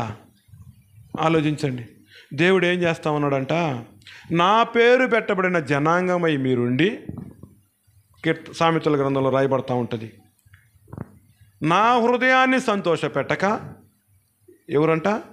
నా పేరు పెట్టబడిన జనాంగమయ్యుండి. అందరం బాప్తిసాలు తీసుకున్నాం కదా. ఒకసారి బాప్తిసాలు తీసుకున్న వాళ్ళు చేతులు ఎత్తండి. బాప్తిసాలు పొందిన దేవుని ధన్యత. మీ అందరికీ వందనాలు. ఎక్కువ శాతం మంది బాప్తిసాలు తీసుకున్నారు. అయితే మీరు తెలుసుకోవాల్సింది ఏంటంటే, దేవుడు అంటున్న మాట ఏంటంటే, నా పేరు పెట్టబడిన జనాంగమయ్యుండి నా హృదయాన్ని సంతోషపెట్టక అన్యులు నన్ను నిందిస్తూ ఉంటే, మీ వలన, మన వలన అన్యులు దేవుని నిందిస్తూ ఉంటే దేవుడు ఎట్టున్నాడంట? మౌనంగా ఉన్నాడంట. చూడు, దేవుడు మన దరిద్రం కొరకు ప్రాణం పెట్టిన దేవుడు, మనల్ని ఐశ్వర్యవంతులుగా చేయడానికి ఆయన రక్తం గార్చిన దేవుడు, ఆయన ప్రాణం పెట్టిన దేవుడు 30 సంవత్సరాల్లోనే తల్లిదండ్రులను విడిచి యావత్ ప్రపంచంలో జనాంగం అంతటిని సత్య సువార్తలు నడిపించడానికి వీధుల మీద బయలుదేరి అనేక అద్భుత ఆశ్చర్యకార్యాలు చేసి, మహత్కార్యాలు చేసి, సూచక్రియలు చేసి నమ్మించి ప్రాణం పెట్టిన దేవునికి మనం ఏమాత్రం చేస్తా ఉన్నాం? మనం లేవడిగాడు ఆయన, ఆయనకి గౌరవాన్ని తెమ్మన్నాడే తప్ప అవమానము తేవద్దన్నాడు. హల్లెలూయా, హల్లెలూయా. కాబట్టి నరులారా ఎంతకాలము నా గౌరవాన్ని అవమానపరిచేదరు. ఇంకొక విషయం చెప్తా చూడండి. దేవుడి విషయంలో దేవుణ్ణి ఏ విధంగా గౌరవాన్ని అగౌరవపరుస్తా ఉన్నామో ఇంకొక విషయం తెలియజేస్తా చూడండి. తెల్లని వస్త్రాలు ఎవరివి? మన దేవుడివి కదా. యేసు ప్రభువి తెల్లని వస్త్రాలు. తెల్లని వస్త్రాల్లో ఏముంది? రక్షణ ఉంది. తెల్లని వస్త్రాల్లో ఏముంది? ఆనందం ఉంది. తెల్లని వస్త్రాల్లో ఏముంది? విడుదల ఉంది. తెల్లని వస్త్రాల్లో ఏముంది? సువార్త ఉంది. హల్లెలూయా, హల్లెలూయా. పాస్టర్ గారు పిలిచి 2 ఆటోలు పెట్టి జనాన్ని ఎక్కించుకొని ఒక ప్రాంతానికి పోయి సువార్త చేద్దాం రాండి అని పిలుస్తాడు కదా. చేస్తున్నాం మనం సువార్త. ఎన్నో సమయాల్లో ఎన్నో ప్రాంతాల్లో సువార్త చేస్తున్నాం కదా. అయితే నిజమైన సువార్త, యేసుక్రీస్తు ఆశపడిన సువార్త, దేవుని ప్రకటించిన సువార్త ఏంటంటే, నువ్వు తెల్లని వస్త్రాలు వేసుకొని మందిరానికి వచ్చినప్పుడే చూసిన వాళ్ళంతా ఏమంటారు? దేవుడు బిడ్డరు, వాళ్ళు దేవుడు బిడ్డలరు అంటారు కదా. ఇప్పుడు రకరకాల రంగులతో వచ్చిన మనవల్ని దేవుడు బిడ్డ అంటారా, దెయ్యం బిడ్డ అంటారా? నా మాటల్లో మీకు బాధ కలిగితే క్షమించండి. నేను మేలు పొందుకున్న మేలులు మీరందరూ కూడా పొందుకోవాలా. మీరు పొందుకున్న మేలులను బట్టి మీ సంఘ కాపరి అభివృద్ధి పొందాలా. హల్లెలూయా, హల్లెలూయా. కాబట్టి తెల్లని వస్త్రము దేనికి అర్థమంట? యేసుక్రీస్తు సువార్తకు. మనకు తెలియకుండానే మన బట్టలు ఏం చేస్తాయి? సువార్తను ప్రకటిస్తాయి. నువ్వు రాత్రుల్లో వాహనాల్లో తెలియకుండా ఎంతో కష్టపడి, శ్రమపడి, ఎంతో ప్రయాసపడి సుదీర ప్రాంతాలకు పోయి మనకు తెలియనటువంటి మనుషుల దగ్గర పోయి సువార్త చెప్పడానికి ఆశపడుతున్న నువ్వు నీ వస్త్రధారణ అనేకులకు మొదటగా ఏమవ్వాలంట? సువార్తను ప్రకటించాలి. హల్లెలూయా. నెలకొక్కసారి దేవుని సన్నిధిలో మనం కూడతా ఉన్నామని చెప్పని సేవకులు చెప్పుకొచ్చినారు. ఎందుకు కొడతా ఉన్నాం? దేవుణ్ణి మహింపరచడానికి కదా, ఆయన బిడలుగా మహింపరచడానికి. ఇప్పుడు చూసిన వాళ్ళందరూ ఆయన బిడలు అంటారా మన వాళ్ళని? దేవుడు గౌరవాన్ని అవమానపరుస్తున్నామని ఎందుకు అన్నాడు? పాపం చేస్తున్నామని అనలా. పాపం చేసిన స్త్రీని కూడా దేవుడు ఏం చేసినాడు? రాహాబు వేస్తాన్ని కూడా ఏం చేసినాడు? క్షమించినాడు దేవుడు. సమరయ స్త్రీని బావి దగ్గర ఏం చేసినాడు? అంతమంది మగవాళ్ళతో ఉన్నాను, అంతమంది పెనిమిట్లతో ఉన్నాను, ఆమె పాపాలు కడిగినాడు. అయితే ఆ సాంగత్యంలో ఉన్న స్త్రీలనే, అటువంటి అలవాట్లో ఉన్న పురుషులనే దేవుడు మార్చినప్పుడు మనల్ని కూడా మారుస్తాడని చెప్పి మనకు తెలుసుకొని మనం పాపం విడిచిన వారమై ఉన్నాం. అక్రమ సంబంధాలతో మనం పాలు పంచుకోలే. మత్తు పదార్థాలతో చాలామంది వదిలేశారు, అన్నీ వదిలేశారు. దేవుడి విషయంలో మోసకరమైన జీవితం లేదు కదా, పాపపు ఆలోచన లేదు చాలామందిలో, మత్తు పదార్థాలకు అలవాటు లేదు. వీటన్నిటి నుండి విడుదల పొందుకొని దేవునికి భయపడ్డారు, ఎవరికి సంతోషమే. అయితే దేవుడు వారినైనా క్షమిస్తామన్నాడు, కానీ వేషధారులు మాత్రము, వేషధారులు అంటే ఎవరు? ఒక్క మాటలో చెప్పండి. వేషధారులు అంటే ఎవరు? రకరకాల వేషాలు వేసుకునే వాళ్ళని అంటారనరా? వేషధారులు అంటే ఎవరు? చెప్పండి ఒకసారి, చెప్పండి ఒకసారి. పైకి నవ్వుతా కడుపులో మంటేస్తూ ఉంటారు వాళ్ళు అని మనకు మాత్రమే తెలుసు. కానీ వేషధారులు ఎవరంటే, నీకు ఇచ్చినటువంటి రక్షణ వస్త్రాలను విడిచి, నీకు ఇచ్చినటువంటి మహిమ వస్త్రాలను విడిచి, నీకు ఇచ్చినటువంటి ఆనంద వస్త్రాలను విడిచి, ఏ వస్త్రాలతో కనబడతా ఉన్నాం మనము? లోక వస్త్రాలతో కనబడతా ఉన్నాం. హల్లెలూయా. ఈ వస్త్రాలు, రంగురంగు వస్త్రాలని దేవుడు ఇచ్చాడా? మీరు చెప్పండి. దేవుడు ఇచ్చాడా? ఇచ్చాడా? ఎవరు తెచ్చుకున్నట్టు ఇవన్నీ? దేవుడు ఏ వస్త్రాలు ఇచ్చినాడు మనకు? మీరు కావాలంటే జ్ఞాపకం చేసుకునండి. ఏ కులంలోనైనా వారు ఎంత పెద్ద వారైనా, వారికి ఎంత ఘనత ఉన్నా, వారికి ఎంత ఐశ్వర్యం ఉన్నా, చనిపోయినప్పుడు స్వర్గానికి పోతారని హైందువులైతే, క్రైస్తవులైతే పరలోకానికి పోతారని, వాడు ఏ క్యాస్ట్ అయినా, వాడిది ఏ స్థాయి అయినా, వాడి మీద ఏ బట్ట కప్పుతారో చనిపోయినప్పుడు? ఎందుకట్లా? ఎందుకు గప్పారు? ఐశ్వర్యవంతుడు కదా, పట్టు చీరలు గప్పి పంపించకూడదా? చెప్పండి. రంగురంగు వస్త్రాలు కప్పకూడదా? పరలోకానికి పోవాలన్నా హైందువులు అన్నట్టు ఏడకు పోవాలన్నా, హైందువులు ఏడకపోతానంటారు. స్వర్గానికి పోవాలన్నా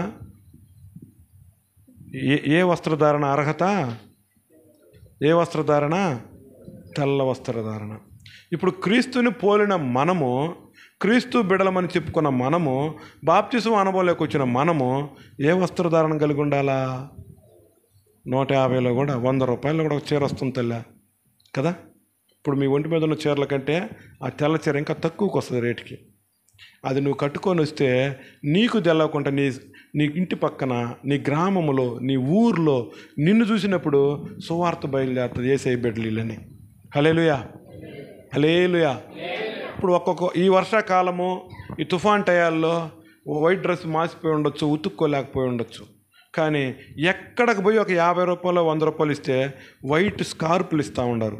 అది నువ్వు తల మీద కప్పుకుంటే సగం భాగం అంతా ఏమవుతుంది? కప్పేయబడుతుంది. హల్లెలూయా.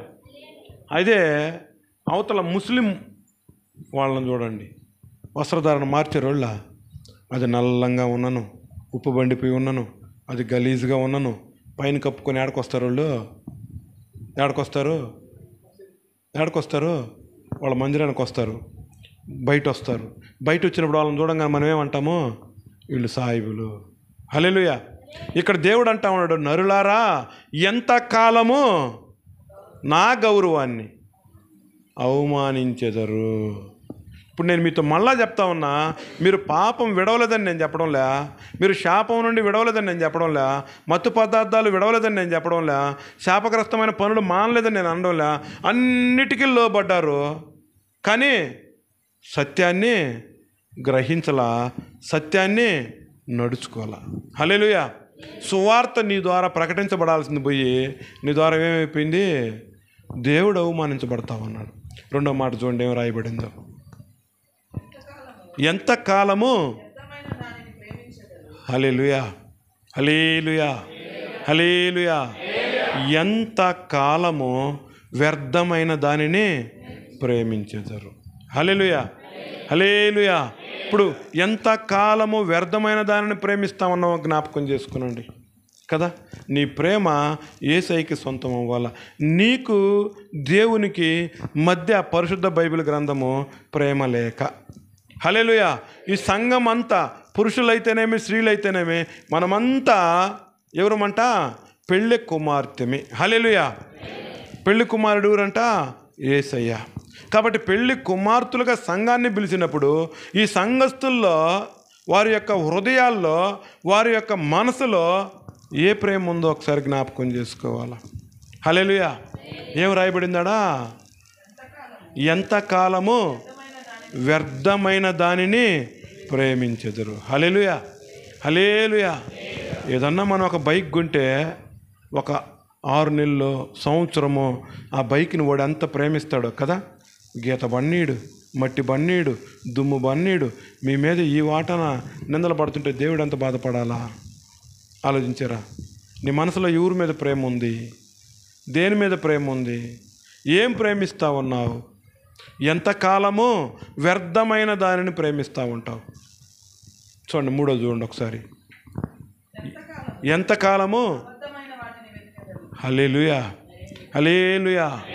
ఎంతకాలము అబద్ధమైన దానిని ఏం చేస్తా ఉన్నామంట? వెతుకుతా ఉన్నాం. ఎవరన్నా వచ్చి ఒక మాట చెప్పారనుకో, దాన్ని వినం, వెంటనే పోయి ఇంకొకరిని అడుగుతాం. అది వ్యర్థమైంది. అది లోకంలో జరిగింది వ్యర్థమైంది. వాళ్ళ కుటుంబంలో జరిగిన కార్యము వ్యర్థమైన కార్యము. వాళ్ళకు జరిగిన అవమానం వ్యర్థమైన అవమానము. వాళ్ళు పొందుకున్న నింద వ్యర్థమైన నింద. అర్థమైందా? దాన్ని ఎవరన్నా మనకు చెప్తే మళ్ళీ మనం దాన్ని ఎట్టింటామో ఇంకొకరి దగ్గర కూడా వినాలని ఆశపడతాం కదా. ఏం రే వాళ్ళకి అట్లా జరిగిందంటే నిజమేనా? ఏం జరిగిందో చెప్పు. హల్లెలూయా. వ్యర్థమైన దానిని ఏం చేస్తా ఉన్నామంట? వెతకతా ఉన్నాం. అంటే ఇప్పుడు దాకా మనం ఏం వెతకలా? నిజాన్ని వెతకలా. నిజమేందంటే బైబిల్ గ్రంథమే. నిజమేందంటే వాక్యానుసారమైన జీవితాన్ని కోరుకోవడమే. హల్లెలూయా హల్లెలూయా. ఎంతకాలము ఏం రాయబడిందాడా? ఎంతకాలము అబద్ధమైన వాటిని వెతకుతా ఉన్నామో జ్ఞాపకం చేసుకోవాలా. కీర్తనకారుడు అంటా ఉన్నాడు, నరులారా ఎంతకాలము నా గౌరవాన్ని అవమానంగా మార్చెదరు, ఎంతకాలము వ్యర్థమైన దానిని ప్రేమించెదరు, ఎంతకాలము వ్యర్థమైన వాటిని వెతికెదరు. హల్లెలూయా. ఎంతకాలము అబద్ధమైన వాటిని వెతికెదరు. ఏ రోజైనా వాక్యంలో దైవ సేవకులు మాట్లాడినటువంటి నిజమైన మాట గురించి నువ్వు ఆ రోజు మందిరానికి రాకపోతే ఒక్కరినన్నది కనుక్కొనున్నామా? ఈరోజు ఆదివారము నా పరిస్థితుల వల్ల, ఈరోజు కుటుంబ ప్రార్థనలో నా అవసరతల వల్ల నేను రాలేకపోయా, నాకున్న ఆటంకాల వల్ల నేను రాలేకపోయా. ఈరోజు నీ దైవ సేవకులు ఏ వాక్యం చెప్పినారు? ఎవరి గురించి ప్రకటించినారు? ఏ విషయంలో ప్రకటించినారు? ఏమి క్రమం కాదో ఏది క్రమం అని తెలియపరిచినారు అని ఒక్కరోజన్నా కనుక్కున్నామా? చెప్పండి ఒక్కసారి. కనుక్కొని ఉంటామా? అదే కోట్ల యూరికన్నా ఏమైనా జరిగిందంటే ఎంతమందికి ఫోన్ చేసి కనుక్కుంటాం? చెప్పండి. కడుపు బురం తగ్గుతుందా? అన్నం జగిస్తుందా? ఇక కోట్ల మన బంధువులు ఎంతమంది ఉన్నారు? ఉత్తమ నెల్లూరులో మన బంధువులు ఎంతమంది ఉన్నారు కదా? ఉచ్చిరపాలన మన బంధువులు ఎంతమంది ఉన్నారు? గోవిందపల్లిలో ఎంతమంది ఉన్నారు? సిద్ధవారంలో మన బంధువులు ఎవరు ఉన్నారు? కోటకు అవతల రంగనగుంటలో ఎంతమంది ఉన్నారు మనోళ్ళు కదా? కొత్తపాలెం పోయేదారులో టెంకాయ తోపులో ఎంతమంది ఉన్నారో మన వాళ్ళకి అందరికి ఫోన్ చేసి మనం ఏం చేస్తామో ఆడేట జరిగిందంట నిజమేనా అంటాం. ఇక్కడ వాక్యంలో సెలవిస్తున్న మాట ఏంది? ఎంతకాలము నువ్వు అబద్ధమైన దానిని వెతికెదవు. దయచేసి ఈరోజు దేవుడు చెప్తున్న మాటలు ఏంటంటే, దైవ సేవకులు నీ వ్యక్తిగత జీవితాన్ని గురించి దేవుడు ఏ వాక్యాన్ని బయలుపరిచినాడో మాట్లాడిన మాటల గురించి నువ్వు రాలేకపోతే వాటి గురించి తెలుసుకో. అబద్ధమైన మాటల గురించి తెలుసుకోవడం, వాటి గురించి అడగడం, వాటి గురించి వెతకడం ఈరోజుతో మానేయండి. హల్లెలూయా. ఈ రోజుతో గుడికి వస్తే ఆయన గౌరవాన్ని ఏం చేయాలా? అవమానంగా మార్చకుండా గుడికి రావాలా. అవమానంగా మార్చకుండా గుడికి రావాలంటే మన వస్త్రధారణ ఎట్టుండాలా, మన ప్రవర్తన ఎట్టుండాలా, మన నడవడికి ఎట్టుండాలా? తెల్లని వస్త్రాలు పోలిన వారమై, క్రీస్తుని పోలిన వారమై మనం ఉండాలి. హల్లెలూయా. వ్యర్థమైన దానిని ప్రేమించకూడదంటే వాక్యంలో ఉన్న క్రమాన్ని తప్ప ఇంకా దేన్ని ప్రేమించకూడదు. హల్లెలూయా.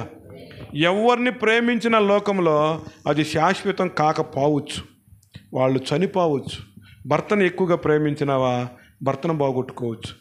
భర్త భార్యను ఎక్కువగా ప్రేమించుకున్నాడా, భర్త శాశ్వతము కాదు, భార్య శాశ్వతము కాదు. ఈ లోకములోనే శాశ్వతం కాదు మనం ప్రేమించే ప్రేమ. అదే యేసుక్రీస్తుని మనం ప్రేమించినట్లయితే ఇక్కడ శాశ్వతము, చనిపోయిన తర్వాత పరలోకములో కూడా శాశ్వతం. ఒక మాటలు అర్థం చేసుకోవాలంటే, ఈడ భార్య భర్తలుగా క్రైస్తవులుగా జీవించిన మనము ఆయనకి గౌరవం లేకపోతే, ఆయనకి ఘనత లేకపోతే, ఆయన క్రమాన్ని గ్రహించకుండా చనిపోతే పరలోకంలో నీ భర్తను కూడా నువ్వు చూడలేవు. ఈడ ఎంత ప్రేమించినావో కదా. అదే నువ్వు ప్రేమించింది దేవుణ్ణి ప్రేమిస్తే భార్య భర్తలు చనిపోయినప్పుడు ఏడ కనబడతారంట? ఆ బంగారు వీధుల్లో పరలోకమందు దేవుని కుడిపార్శ్వాన కనబడతారంట. హల్లెలూయా. కాబట్టి మొట్టమొదటిగా ఏం చెప్తా ఉన్నాడు దేవుడు? ఆయన గౌరవాన్ని అవమానంగా మారుస్తూ ఉన్నామో లేదో జ్ఞాపకం చేసుకోవాలా. రెండవదిగా వ్యర్థమైన దానిని ప్రేమిస్తున్నామో లేదో జ్ఞాపకం చేసుకోవాలా. కావల్లో నేను ఒక సంఘం ఉంది, అడగబోతా. నేను 14 లక్షలు పెట్టి ఆయన కారు కొన్నాడు. హల్లెలూయా. 14 లక్షలు పెట్టి దుమ్ము బండిట్లే దాని మీద. బ్రదరా, ఆ బండి నువ్వు తీ అని అన్నాడు. ఫస్ట్ నువ్వు తీ అని అన్నాడు నా చేతులతో. నేను ఎక్కేటప్పుడు నా వెనకాల బైక్ ఏమీ లేదు, వెనక నుంచే వచ్చి ఎక్కా తమ్ముడు. నేను ఎక్కిన తర్వాత ఆ బ్రదర్ వాళ్ళ తమ్ముడు కారు కానించి బైక్ పెట్టేశాడు. నేను వెళ్తా ఉన్నానని చెప్పి నా కారు వెనకాల పెట్టేసి పరిగిస్తాను, నా ముందుకు వచ్చాడు.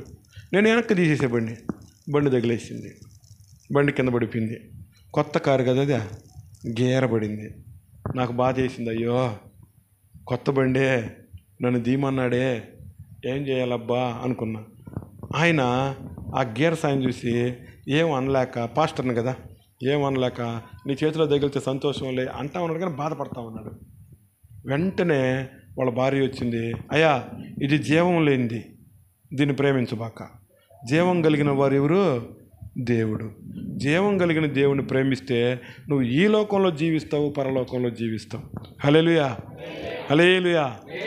ఆ ధైర్యం మనకు రావాలా కదా. అదే మనమైతే ఎక్కక పాస్టర్ని ఎక్కమన్నాము, పాస్టర్ ఎక్కితేనే బండి తగిలింది, పాస్టర్ ఏ శాపంలో ఉన్నాడో, ఏ పాపంలో ఉన్నాడో కదా, అవునా కదా అంటాం. ఆ విశ్వాసాన్ని మనం పొందుకోవాలంటే అదొక నిందగా చూడకుండా అదొక ఆశీర్వాదంగా మనం ప్రకటించబడాలంటే మనం దేవునికి ఏం తేవాలా? ఘనతను తెచ్చేవారిగా ఉండాలా, అవమానించేవారిగా ఉండకూడదు. హల్లెలూయా. మనం ఏం చేయాలంట? ఘనతను తెచ్చేవారిగా మనం ఉండాలి. ఒకసారి యాకోబు పత్రికలో చూడండి, 4:4 ఒక మాట రాయబడింది.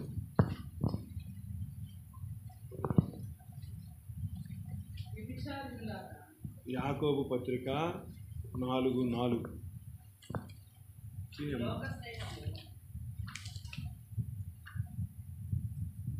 చదువు. 4:4 కదా. హల్లెలూయా, హల్లెలూయా. ఒక మాట వినాలేడా? ఏమంటా ఉన్నాడు దేవుడు? ఏమంటా ఉన్నాడు దేవుడు? ఏమంటా ఉన్నాడు దేవుడు? అందరూ అనలా, ఏమంటా ఉన్నాడు? వ్యభిచారుణులారా. అంటే వ్యభిచారులని మనం ఎవరిని అంటాం? చెప్పండి ఒకసారి, ఎవరిని అంటాం?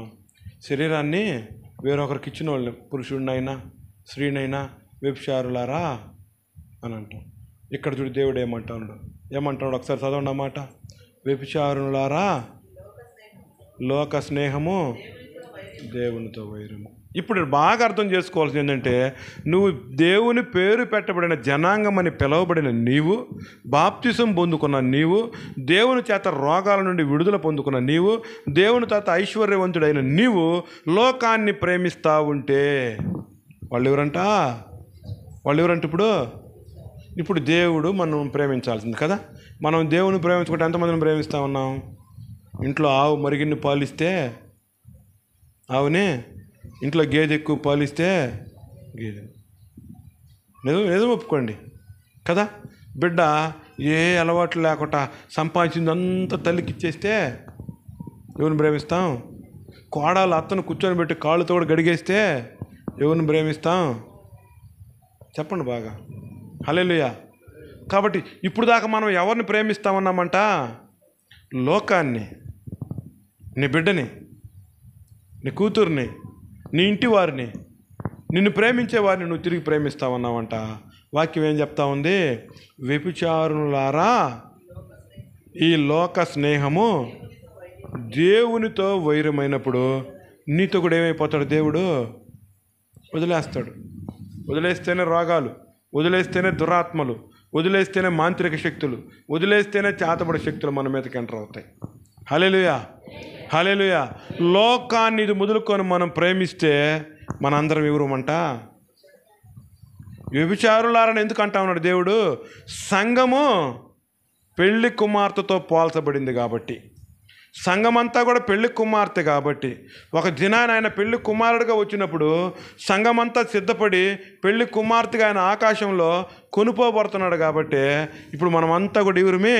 పెళ్లి కుమార్తెలము. పెళ్లి కుమార్తెలమైన మనము దేవుణ్ణి ప్రేమించకుండా లోకాన్ని ప్రేమిస్తూ ఉంటే ఎవరు పుట్టినరోజులకో, ఎవరు కర్మంతరాలకో, ఎవరు సావులకో, ఎక్కడికెక్కడికో దేవుణ్ణి విడిచి దేవుణ్ణి గణపరచడం మరిచి, అర్థమైందా?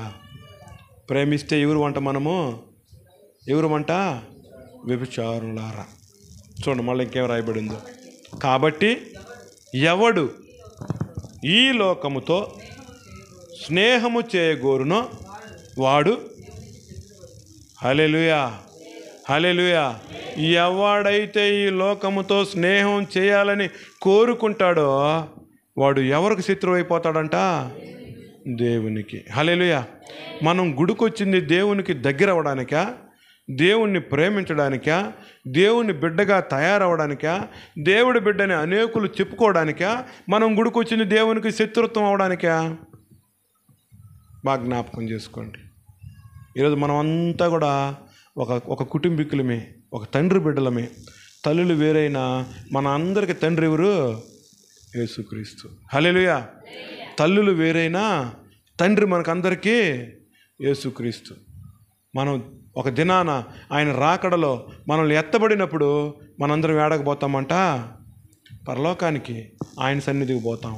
ఆడ ఆయన మనల్ని ఆయన కుడిపరశాన్ని కూర్చొని, బలా నమ్మకమైన దాసుడా, బలా నమ్మకమైన దాసురాలా, బాగా అర్థం చేసుకోండి. బలా నమ్మకమైన దాసుడా, బలా నమ్మకమైన దాసురాల.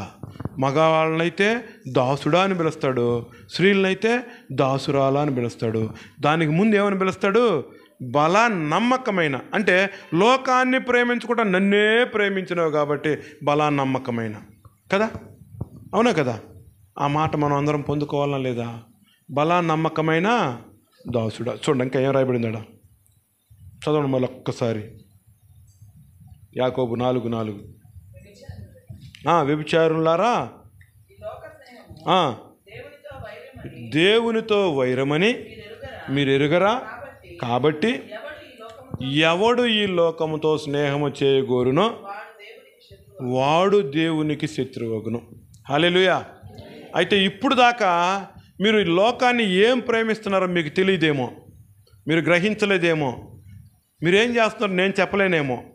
అయితే దేవుని వాక్యం చెప్తా ఉంది, మీరు ఏమి దేవునికి వ్యతిరేకంగా చేస్తూ ఉన్నారో, దేవునికి ఆయాసకరంగా ఏం చేస్తూ ఉన్నారో, దేవునికి వ్యభిచారులాగా మనం ఏ విధంగా కనబడతా ఉన్నామో వాక్యం సెలవిస్తుంది. చూడండి ఒకసారి రోమాపత్రికలో చూడండి, 1వ అధ్యాయము 28వ వచనం చూడండి. ఒక్క నిమిషం తీయాలి, అందరూ తీయాలా. తుఫానికి డబ్బులు ఇచ్చుంటే ఆ డబ్బులు అందరం చెక్ చేసుకుంటాం, దొంగ కాగితమా మంచి కాగితమా అని కదా. ఎలక్షన్లో ఓటుకి డబ్బులు ఇచ్చుంటే ఆ కాగితాలు కూడా అందరమే చెక్ చేసుకొని ఉంటాం. ఆ ఓటుకి ఇచ్చిన కాగితాన్ని చెక్ చేసుకున్న రూపంలో తుఫాను బాధ్యతలకు ఇచ్చిన డబ్బులను చెక్ చేసుకున్న రూపంలో పరలోకానికి నువ్వు బాధ్యురాలు అవ్వాలంటే దయచేసి పక్కన ఉన్న వాళ్ళని తీసి అడగండి, ఎన్నో పేజీయో ఎక్కడుందని అడగండి, ఒకసారి తీయండి. రోమాపత్రిక 4, రోమాపత్రిక 1వ అధ్యాయం.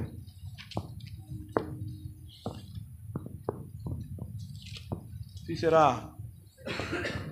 134 పేజీ నెంబర్ 134.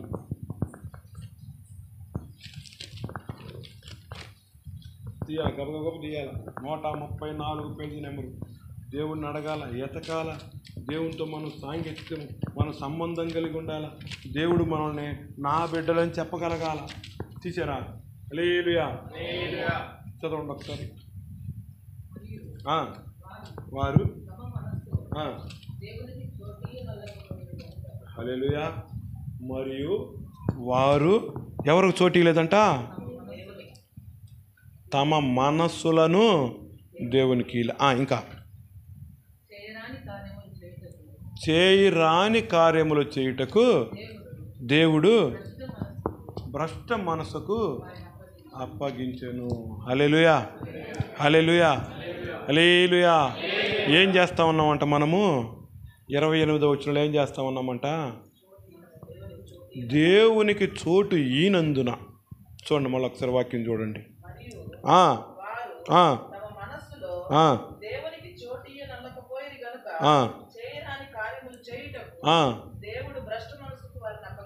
హల్లెలూయా, హల్లెలూయా. దేవుడికి నువ్వు మనసికుండా లోకానికి మనసిస్తే నిన్ను ఏ మనసుకు అప్పచెప్తాడంట దేవుడు? భ్రష్ట మనసుకి నిన్ను దేవుడు అప్పచెప్పినప్పుడు దేవునికి, దేవుని సంఘానికి, దేవుని సేవకునికి మంచి పేరు వస్తుంది. బయట వస్తుందా? మీకోసం కుటుంబాన్ని వదులుకొని, మీకోసం ఉద్యోగాలు వదులుకొని, మీకోసం సంతోషాన్ని వదులుకొని, మీకోసం ఆకలి దప్పికలు కలిగి, మీకోసం రాత్రి అనక, సమయం అనక, పొగులనక శ్రమపడిన సంఘానికి, సంఘ కాపరికి, మీకోసం ప్రాణం పెట్టిన దేవునికి ఏం రావాలంట? ఏం రావాలా? ఏం రావాలా? చదవండి ఒకసారి, వాక్యం చదవండి. మళ్ళా ఏం రాయబడిందాడా? మనస్సులో దేవునికి చోటినందున చేయరాని కార్యములు చేయుటకు దేవుడు భ్రష్ట మనస్సుకు వారిని అప్పగించను. ఇప్పుడు గుడికి వచ్చిన వాళ్ళు చాలామంది చెడిపోతూ ఉంటారు కదా. గుడికి వచ్చిన వాళ్ళు సగంలో పాడైపోతూ ఉంటారు. వాళ్ళందరికీ వాళ్ళకు ఉన్నటువంటి వాళ్ళు చేయడానికి వాళ్ళు దేవుడికి మనసు ఈనందున, దేవునికి వారు లోబడినందున దేవుడే వారిని ఏం చేశాడంట? భ్రష్ట మనసుకి అప్పచెప్పినాడు. ఇక్కడ మీలో ఎవరికైనా భ్రష్ట మనసు ఉంటే ఇక మందిరానికి ఎప్పుడు కూడా ఇదే గొడవలతో వస్తారు. మీలో ఇంకనెప్పుడైనా భ్రష్ట మనసు మీలో లేకపోతే ఇంక రేపటి నుంచి మనం ఏ వస్త్రాలతో వస్తాము అంటే, ఇప్పుడు మనసు ఎవరి మీద ఉంచారు? నువ్వు చదవండి మళ్ళా వాక్యం, మీకు ఇంకా అర్థం కాల. మరియు వారు తమ మనస్సులో దేవునికి చోటీయనే నల్లక కనుక చేయరాని కార్యములు చేయుటకు దేవుడు భ్రష్ట మనసు వారికి అప్పగించెను. హల్లెలూయా. ఇప్పుడు భ్రష్ట మనసుకు దేవుడు మిమ్మల్ని అప్పగించుంటే రేపు ఆదివారం మీరు ఇదే రంగురంగు వస్త్రాలతో దేవుని దగ్గరకు వస్తారు. హల్లెలూయా. దేవుడికి నువ్వు మనసునిచ్చుంటే, దేవుడికి నువ్వు మనసునిచ్చి దేవుడు నువ్వు ప్రేమించిన వ్యక్తిగా ఉంటే, దైవ సేవకులు వాక్యం ద్వారా చూపించిన మాటకు నువ్వేమవుతావు? లోబడతావు. హల్లెలూయా. వస్త్రాలు తీసుకొని మాకీమని చెప్పలా, సంఘానికో సేవకునికి ఈమని చెప్పలా, మిమ్మల్ని కట్టుకోమంటున్నాం. హల్లెలూయా. మీరు తెచ్చుకొని మందిరానికి కట్టుకోరండి. ఇంకా ఏం రాయబడింది చూడండి. అట్టివారు దేవుడు గాన ఒక్కసారి గాన మనల్ని భ్రష్ట మనసుకి అప్పచెపితే, దేవుడు గాన ఒక్కసారి మనల్ని మీద గాన ఉమ్ము వేస్తే, దేవుడు గాన ఒక్కసారి మనల్ని చెయ్యి వదిలేస్తే మనల్ని భ్రష్ట మనసుకు పట్టించడమే కాక, తర్వాత చూడండి ఇంకా సమస్తమైన దుర్నీతి, మంచి నీతి కాదు, దుర్నీతి చేతను, దుష్టత్వము చేతను ఎట్లా? లోభము చేతను. లెక్కేసుకోవాలి. నేను మళ్ళీ అడగతా ఇప్పుడు ఎన్ని దేవుడు భ్రష్ట మనసుకు మనల్ని అప్పచెప్పేస్తే మనలో ఎన్ని కార్యాలు ఉంటాయో పెన్ను తీసుకొని గుర్తుపెట్టుకోండి ఒకసారి. హల్లెలూయా, హల్లెలూయా. ఫస్ట్ ఏం చేస్తాడంట?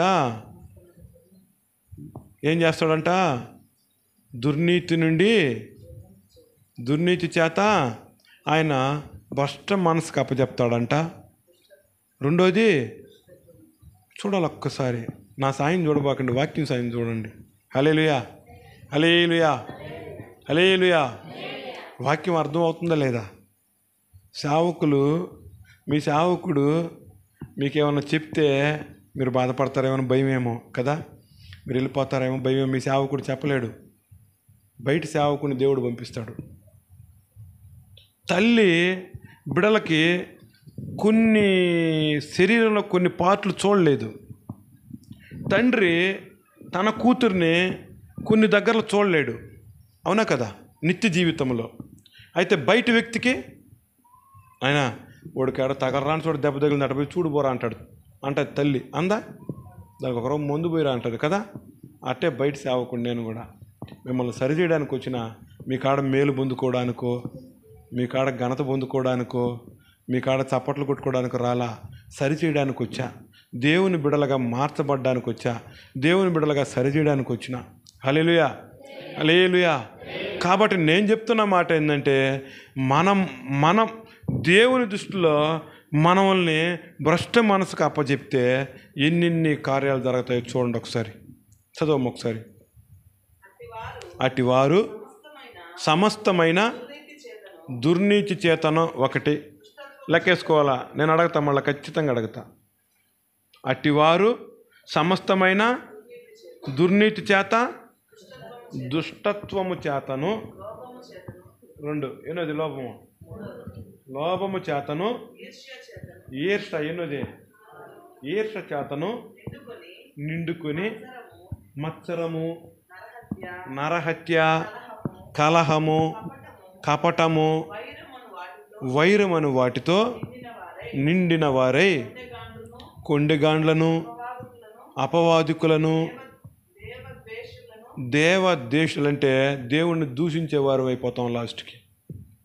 భ్రష్ట మనసుకు అప్పచెప్తే. ఇంకా హింసకులను, అహంకారులను, బింకుములాడువారును, చెడ్డవాటిని కల్పించువారుగాను, తల్లిదండ్రులకు అవేదులుగాను, అవేకులను, మాట తప్పువారును, అనురాగరహితులను,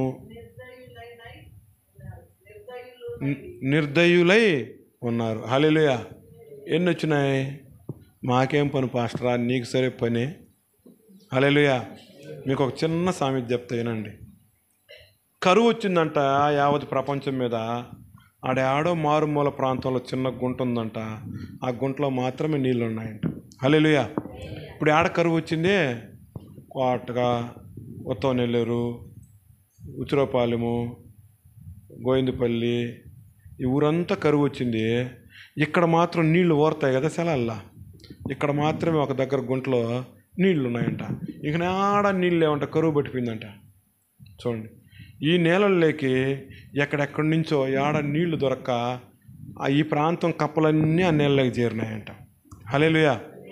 కాబట్టి వాకాడో, కోటో, చిటమూరో ఆ ప్రాంతాల్లో నీళ్ళు లేని కప్ప ఇక్కడ నీళ్ళు ఉన్నది వాసన చూసి ఎగరతా వచ్చే నీళ్ళలోకి వచ్చిందంట. హల్లెలూయా. వచ్చింది ఏది? ఒక కప్పే. ఇక్కడ ఉన్నటువన్నీ అనేక కప్పలు. అయితే ఒక సాకలాయన గుడ్డలను శుభ్రం చేసుకోవడానికి, ఉతుక్కోవడానికి ప్రతిరోజు ఆ కొద్ది గుంటలకు, ఇంకా నీళ్ళు లేవు కదా, ఆ కొద్ది గుంటలకు వచ్చి ఒక బండ ఎత్తుకుని ఆ బండ మీద గుడ్డలో బాత్తా ఉన్నాడు అంటే, ఉతుక్కుంటా ఉన్నాడు. బాధేటప్పుడు ఊరికైనా బాత్తారు, వాళ్ళ ఏమంట బాత్తారు, ఉస్సు అంటే బాత్తుంటారు కదా. అట్లా బాత్తున్నప్పుడు ఈ కప్పలు, పాత కప్పలు ఎప్పటి నుంచే ఉన్నాయే, అవి గమ్ముగా ఉన్నాయంట. ఎందుకంటే వాడు బాధ్యత ఇటుకు అలవాటు అయింది. ఈ కొత్త కప్ప ఉంది, బయట నుంచి వచ్చిన కప్ప, ఈ బండకేసి బాదినప్పుడు వాడు ఇస్సు బుస్సు అన్నప్పుడు ఈ కప్ప ఎగిరిగిరి ఓయమ్మ ఓ నాయనంటే బాధలు పడుతుందంట. మిగతా కప్పలు అంటున్నాయంట, ఆయన ఒక గంట, హల్లెలూయా, ఆయన ఒక గంట హోరమంటే ఒక గంట ఉతుకుతాడు బండకేసి. తర్వాత ఆయన ఆరబెట్టుకోవడానికి వెళ్తాడు. ఈ కొద్దిసేపటికి నువ్వెందుకు ఎగిరెగిరి పడతా ఉన్నావు, కాముగా ఉండు అంటున్నాయంట ఆ కప్పలన్నీ. ఇప్పుడు మీరు కూడా ఆయన ఎంతసేపు చెప్తాడో, 9 దాకా చెప్తాడో, 10 దాకా చెప్తాడో, మనం గమ్ముగుంటే చెప్పేసి వెళ్ళిపోడు ఆయన. బంగారు తల్లులారా అట్టే ఉండరు కదా, అవునా కదా? కానీ ఒక దినాన ఈ గోడలు సాక్ష్యం చెప్తాయి ఈరోజు నేను చెప్పిన మాటల్ని, ఈ రాళ్ళు సాక్ష్యం చెప్తాయి రేపు మీరు నరకానికి వచ్చినప్పుడు, శాపానికి వచ్చినప్పుడు, రోగముతో వచ్చినప్పుడు, బంధకాల్లో బలహీనతల్లో దేవుణ్ణి మళ్ళా గోజారినప్పుడు ఈ రాళ్ళు చెప్తాయి, నేనిన్న వాక్యము ఆమె వినలేదయ్యా అని ఎవరికి చెప్తాయంట? దేవునికి నేను చెప్పలే, మా పాస్టరమ్మ చెప్పలే, ఇంకెవరు చెప్పలే, ఈ గోడలో ఉన్న రాళ్ళు చెప్తాయంట సాక్ష్యం. హల్లెలూయా, హల్లెలూయా. కాబట్టి మనం ఏం చేయాలా? దేవుణ్ణి ప్రేమించేవారమై ఉండాలా. దేవుడు మనల్ని భ్రష్ట మనసుకు పట్టించేవాడిగా, దుష్టత్వానికి అప్పచెప్పేవాడిగా, పాపానికి అప్పచెప్పేవాడిగా మన జీవితాలు ఉండకూడదు. హల్లెలూయా, హల్లెలూయా. చూడండి, కీర్తన గ్రంథంలో ఇంకొక మాట రాయబడి ఉంది.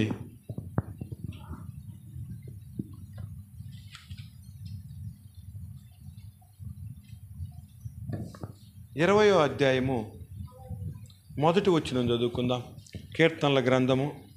నా సాయన గుడ్లుతికేవాడిని చూసినట్టు చూడబాకండి, బైబిల్ సాయం చూడండి. నేను చెప్పింది నిజమో కాదో చూడండి.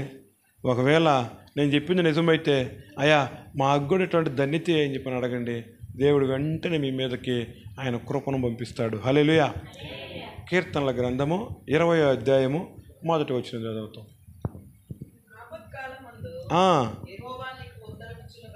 హల్లెలూయా, హల్లెలూయా. యెహోవా ఎందుకున్నాడంట?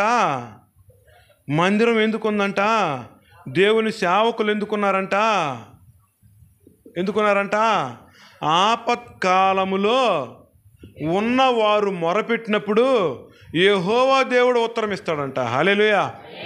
అయితే ఇప్పుడు దాకా ఆపదలు లేని వాళ్ళు ఎవరైనా ఉండరా? అందరికీ ఆపదే.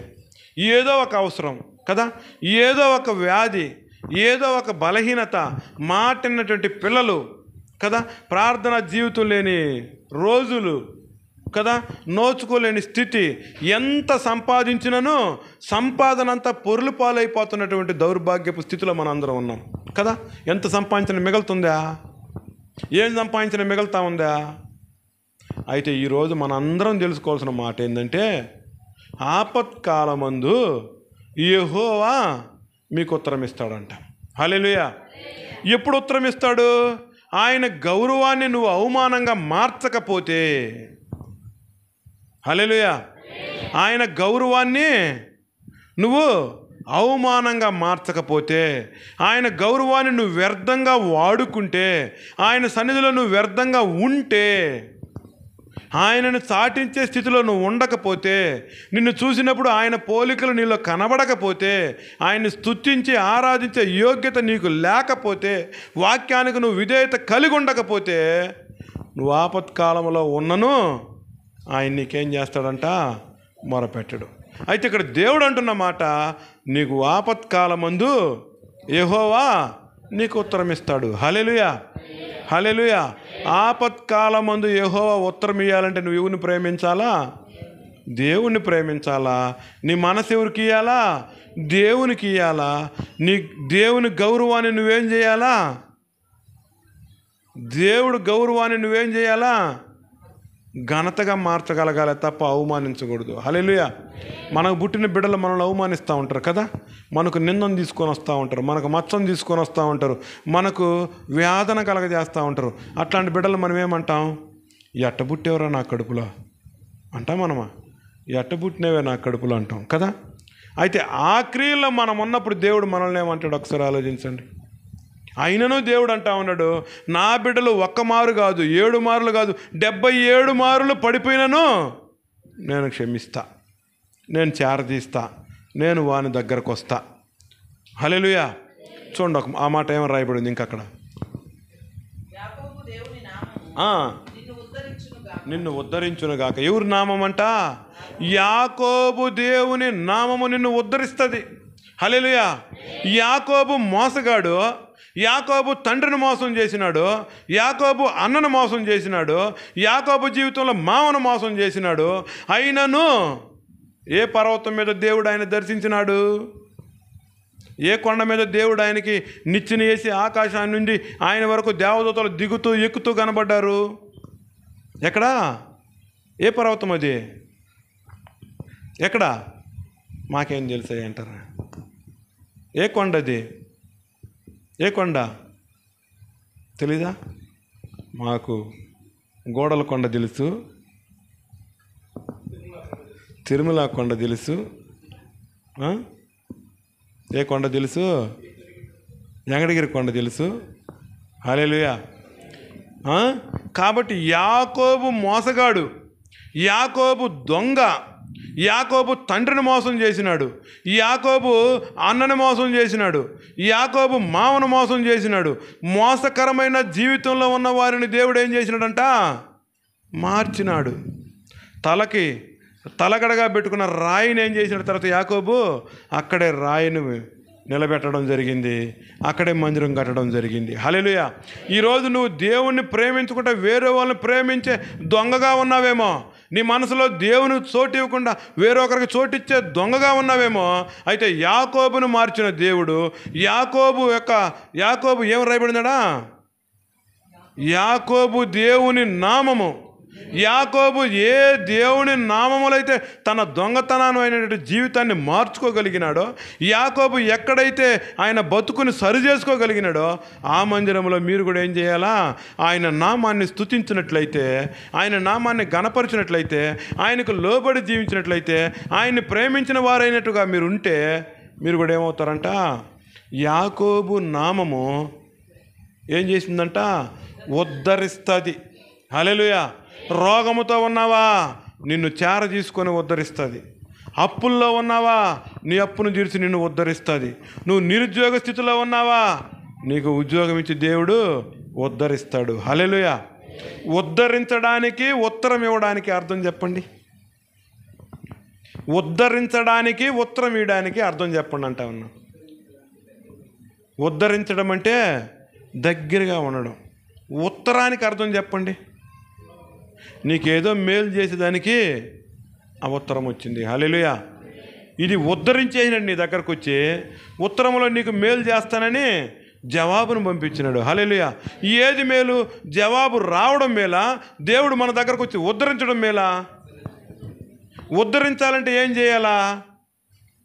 యెహోవా దేవుడు మనల్ని ఏం చేయాలా? యెహోవా దేవునికి మనం ఉత్తరం ఇస్తే ఆయన ఏం చేస్తాడంటే మనల్ని ఉద్ధరిస్తాడు. హల్లెలూయా.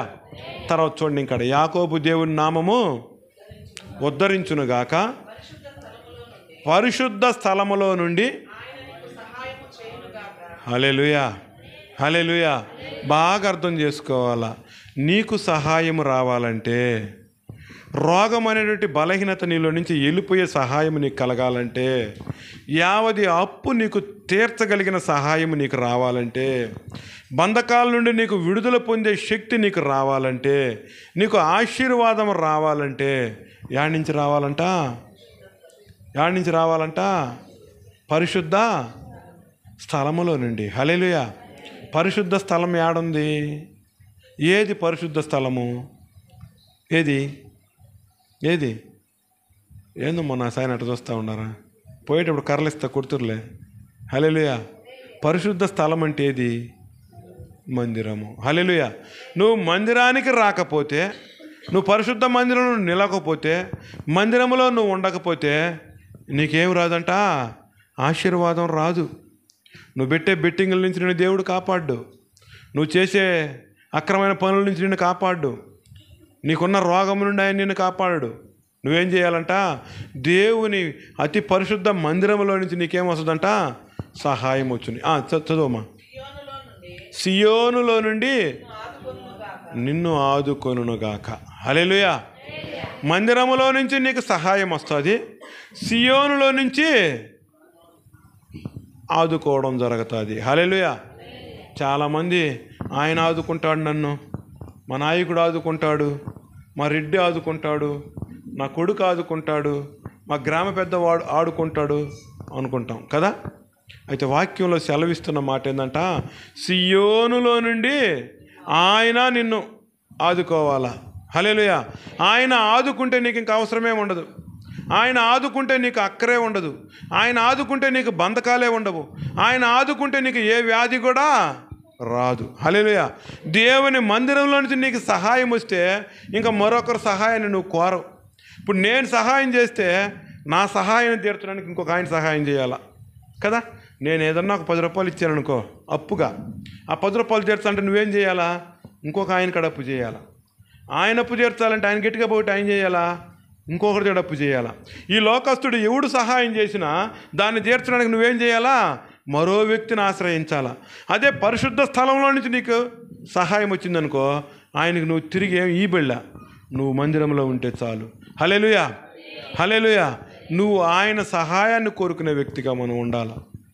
ఎవరు సహాయాన్ని కోరుకునే వ్యక్తిగా ఉండాలంటే మనము ఆయన సహాయాన్ని కోరుకునే వ్యక్తిగా ఉండాలి. హల్లెలూయా. హల్లెలూయా. సామెతల గ్రంథంలో ఒక మాట రాయబడి ఉంది. ఆయన సహాయం ఎందుకు కోరుకోవాలో, లోకాన్ని ఎందుకు ప్రేమించకూడదో అర్థమైందా? సామెతల గ్రంథంలో 20వ అధ్యాయంలో 12వ వచనంలో ఒక మాట రాయబడింది. ఒకసారి చదవండి. వినగలిగినటువంటి చెవులను, చూడగలిగినటువంటి కళ్ళను, ఈ రెండును యెహోవా కలుగజేసినవే. ఏవేవి? ఏం చెప్తా ఉన్నాడు దేవుడాడా? సామెతల గ్రంథము 20వ అధ్యాయము 12వ వచనంలో ఏం చెప్తా ఉన్నాడు దేవుడు? వినగల చెవిని, చూడగల కళ్ళను ఎవరు ఏర్పాటు చేశారంట? యెహోవాయే ఏర్పాటు చేసినాడు. హల్లెలూయా. కాబట్టి ఇప్పుడు మన చెవులు యెహోవా ఏర్పాటు చేసినాడు కాబట్టి, మన కళ్ళు యెహోవా ఏర్పాటు చేసినాడు కాబట్టి మనం ఏం చేయాలా? ఎవరిని చూడాలా? ఏం వినాలా? అందుకే ఇంతకుముందు చెప్పిన మాటలో అబద్ధమైన దానిని వెతకకూడదు, అబద్ధమైన దానిని వినకూడదు. చెవులు ఎవరిచ్చిన చెవులు? వాక్యంలో నేను చెప్తున్న మాట కాదు. హల్లెలూయా. వాక్యంలో నేను చెప్తున్న మాట కాదు. ఏం రాయబడింది అంటాడా? వినగలిగినటువంటి చెవులను, చూడగలిగిన కళ్ళను ఎవరిచ్చారంట? యెహోవా కలగజేశాను. హల్లెలూయా. ఆ కలగజేసినటువంటి దేవుణ్ణి మనం చూడకపోతే, ఆలోచించండి, బాగా ఆలోచించండి. దేవుడు కలగజేసిన దాన్ని దేవునికే మనం వాడకపోతే, దేవుడు కలగజేసిన కళ్ళతో దేవుని మనం చూడకపోతే, దేవుడు కలగజేసిన చెవులతో దేవుని వాక్యం మనం వినకుండా పెడచెవన పెడితే ఏమవుతాం? మనము భ్రష్ట మనసుకు దేవుడిని అప్పచెప్తాడని చెప్పనని సామెతల గ్రంథంలో రాయబడి ఉంది. హల్లెలూయా. హల్లెలూయా. ఏదోను తోటలో అవ్వను, ఫస్ట్ ఆదామును, ఫస్ట్ ఎవరిని ఏర్పాటు చేసినాడు దేవుడు? స్త్రీనా పురుషుడినా? ఆదాము అంటే చాలామంది అవ్వ అనుకుంటున్నారు, ఆడమనిషి అనుకుంటున్నారు. అందుకే మీకు వందనాలు, మీరు బాగా జ్ఞాపకం చేసుకున్నారు. ఎవరిని ఏర్పాటు చేసినాడు దేవుడు? ఎవరిని? పురుషుణ్ణి. సాటి అయిన సహాయము చేస్తుందని ఎవరిని ఏర్పాటు చేసినాడు? స్త్రీని ఏర్పాటు చేసినాడు.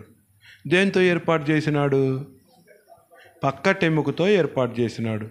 పక్కటెముకతో ఏర్పాటు చేసి వీళ్ళిద్దరిని ఏర్పాటు చేసినప్పుడు ఆయన మట్టి తీసుకొని ఆయన పోలిక యందు, ఆయన స్వరూపమందు, నాసిక రంధ్రములో ఆయన జీవవాయువును ఊది మనల్ని జీవాత్మ మనం జీవింపజేసేటట్టుగా మనల్ని చేసినాడు. చేసి వాళ్ళతో ఏమన్నాడు? నీ కొరకు ఒక తోటను ఏర్పాటు చేస్తున్నా, ఆ తోటలో నువ్వేం చేయాలా?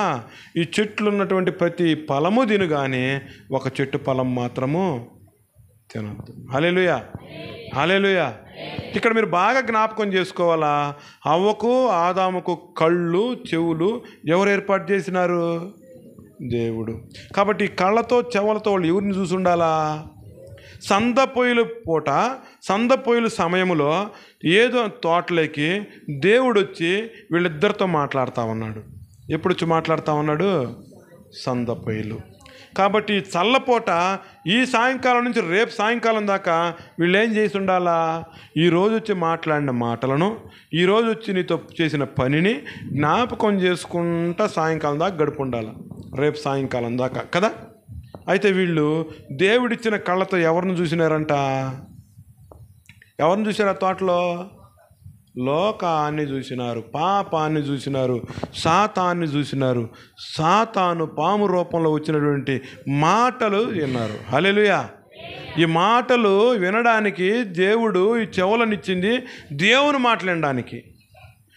అవ్వ కూడా ఆ టైంలో సాతాను మాటలు వినడానికి నాకు చెవులు ఇయ్యలేదు అని అనుకొని ఉంటే సాతాను మాటలు వినుండదు. సాతాను మాటలు వినకపోతే సాతానుడాడా వాళ్ళని బంధించున్నాడు. హల్లెలూయా.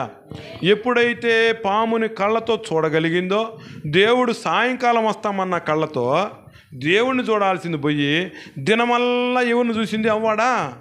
ఏం కనబడితే చూసింది, ఏం వస్తే చూసింది.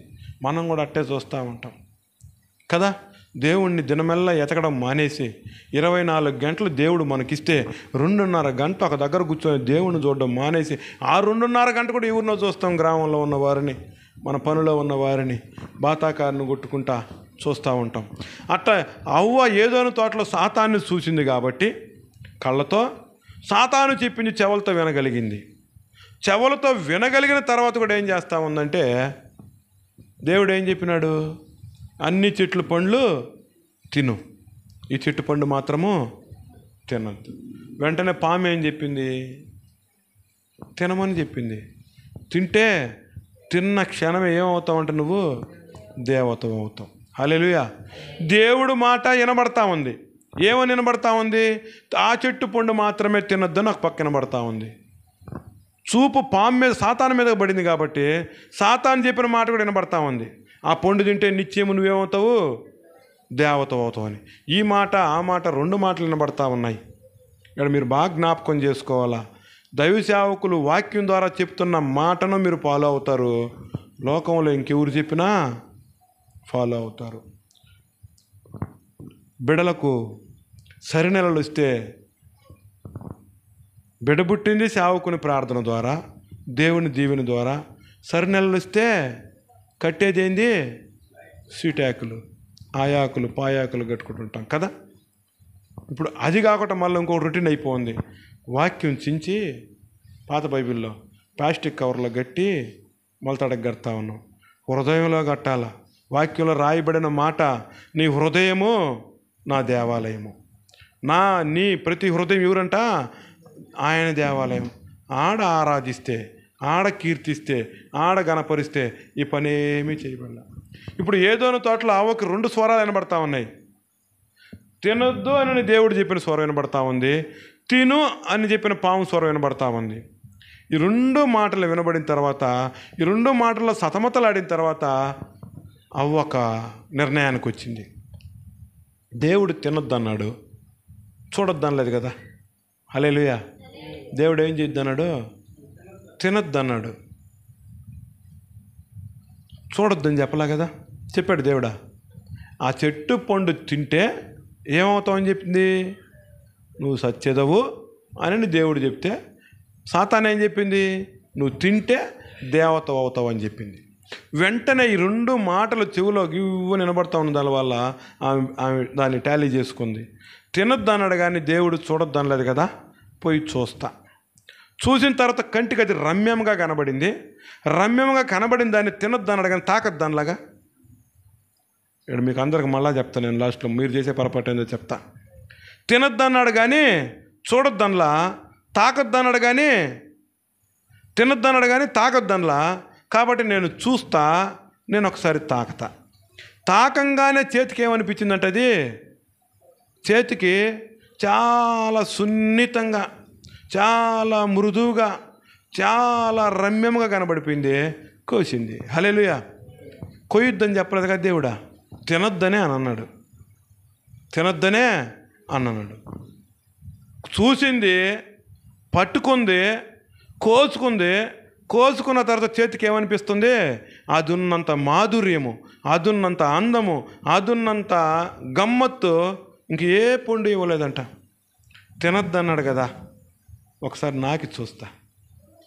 తినలా కదా నేను, ఏం చేస్తున్నా ఒక రవ్వ అట్టంట. హల్లెలూయా. ఒక రవ్వ అట్ట అన్నది. హల్లెలూయా. ఇంకొక రవ్వ తినాలనిపించింది. ఇంకొక రవ్వ తిన్నది ఎత్తుకొచ్చి మొగుడికి ఇచ్చింది. ఎత్తుకొచ్చి ఎవరికి ఇచ్చింది? మొగుడికి ఇచ్చింది. మానవులు కూడా పాపము ఒక్క రవంతే కదా, చూస్తే ఏం బానీలే, ఎటకారమైన మాటలు మాట్లాడితే ఏమేమిలే.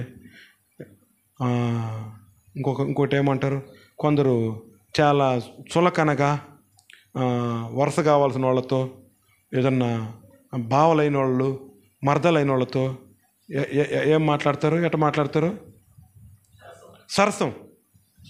సరసయుక్తమైన మాటలతో. మనం తప్పు చేయలేదు కదా, ఆ పిల్లకి భర్త లేడు, నాకు మరదలు, 2 మాటలు అంటానేమే, ఆయన నాకు మామ పెద్దోడు, 2 సరసయుక్తమైన మాటలు మాట్లాడతానేమే అని. కొద్దిగానే కదా, ఒక్కరవంతే కదా, పని చూస్తానేమో ఆయన సైనా. ఒకసారి అన్న బాతుంటే తోస్తానేమో కిందక, ఒకసారే కదా, బావ కదా, మరదలు కదా. హల్లెలూయా. ఒక్కరవంతే అనుకుంటామేమో మన జీవితంలో, అది లాస్ట్కి ఆడకు తీసుకొని వస్తుంది. ఏదోనో తోటలో నుంచి వాళ్ళని తరివేసినట్టుగా మనల్ని కూడా సంఘంలో నుంచి దేవుడు ఉమ్ము వేసి బయట భారం వేస్తాడు. హల్లెలూయా, హల్లెలూయా. కాబట్టి జాగ్రత్త. ఆయన తినొద్దు అన్నాడంటే దాన్ని తాకొద్దు అన్నాడు, దాన్ని తినకూడదు అన్నాడంటే దాని దగ్గరకు పావద్దని అర్థము, దాన్ని చూడకూడదని అర్థము. హల్లెలూయా, హల్లెలూయా. కాబట్టి ఈ దినాన దేవుడు మనతో మాట్లాడుతున్న మాట, ఆయన్ని గౌరవించేవారిగా ఉండాలా, ఆయన్ని వెతికేవారిగా ఉండాలా, ఆయన్ని ప్రేమించేవారిగా మనం ఉండాలా. హల్లెలూయా, హల్లెలూయా. కీర్తనల గ్రంథంలో ఇంకొక మాట రాయబడి ఉంది. లాస్ట్కి ఒక మాట చూసి ముగించుకుందాం.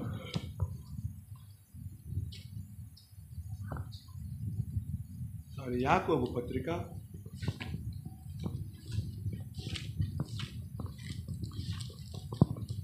4వ అధ్యాయము. యాకోబు పత్రిక 4వ అధ్యాయము 8వ వచనం చదువుదాం ఒకసారి. హల్లెలూయా, హల్లెలూయా. లోకంలో ఉన్నవారులారా, లోకాన్ని ప్రేమిస్తున్న వారులారా, ద్విమనస్సులు గలవారులారా, లోకము వెంట తిరుగుతున్న వారులారా, అబద్ధాన్ని వెతుకుతున్న వారులారా, మీకు అందరికీ దేవుడు తెలియజేస్తున్న మాట ఏంటంటే, ఎవరెవరికి? లోకాన్ని ప్రేమిస్తున్న వారులారా, లోక ఆచారాలకు లోబడుతున్న వారులారా, దేవునికి అవమానం తెస్తున్న వారులారా, లోక మాలిన్యంతో కొట్టబడుతున్న వారులారా, దేవుని ఎరిగిన బిడలారా, దేవుని యందు మారు మనసు పొందిన వారులారా, కాబట్టి ఇది మొదలుకొని మీరేం చేయాలో రాయబడింది చూడండి. 4వ అధ్యాయము. హల్లెలూయా, హల్లెలూయా. ఒకరన్నా హల్లెలూయా చెప్పండి. ముత్యాలు రత్నాలు రాలిపోతే మీకే ఇచ్చేస్తా, ఏరేరు మీకే ఇచ్చేస్తా. హల్లెలూయా, హల్లెలూయా.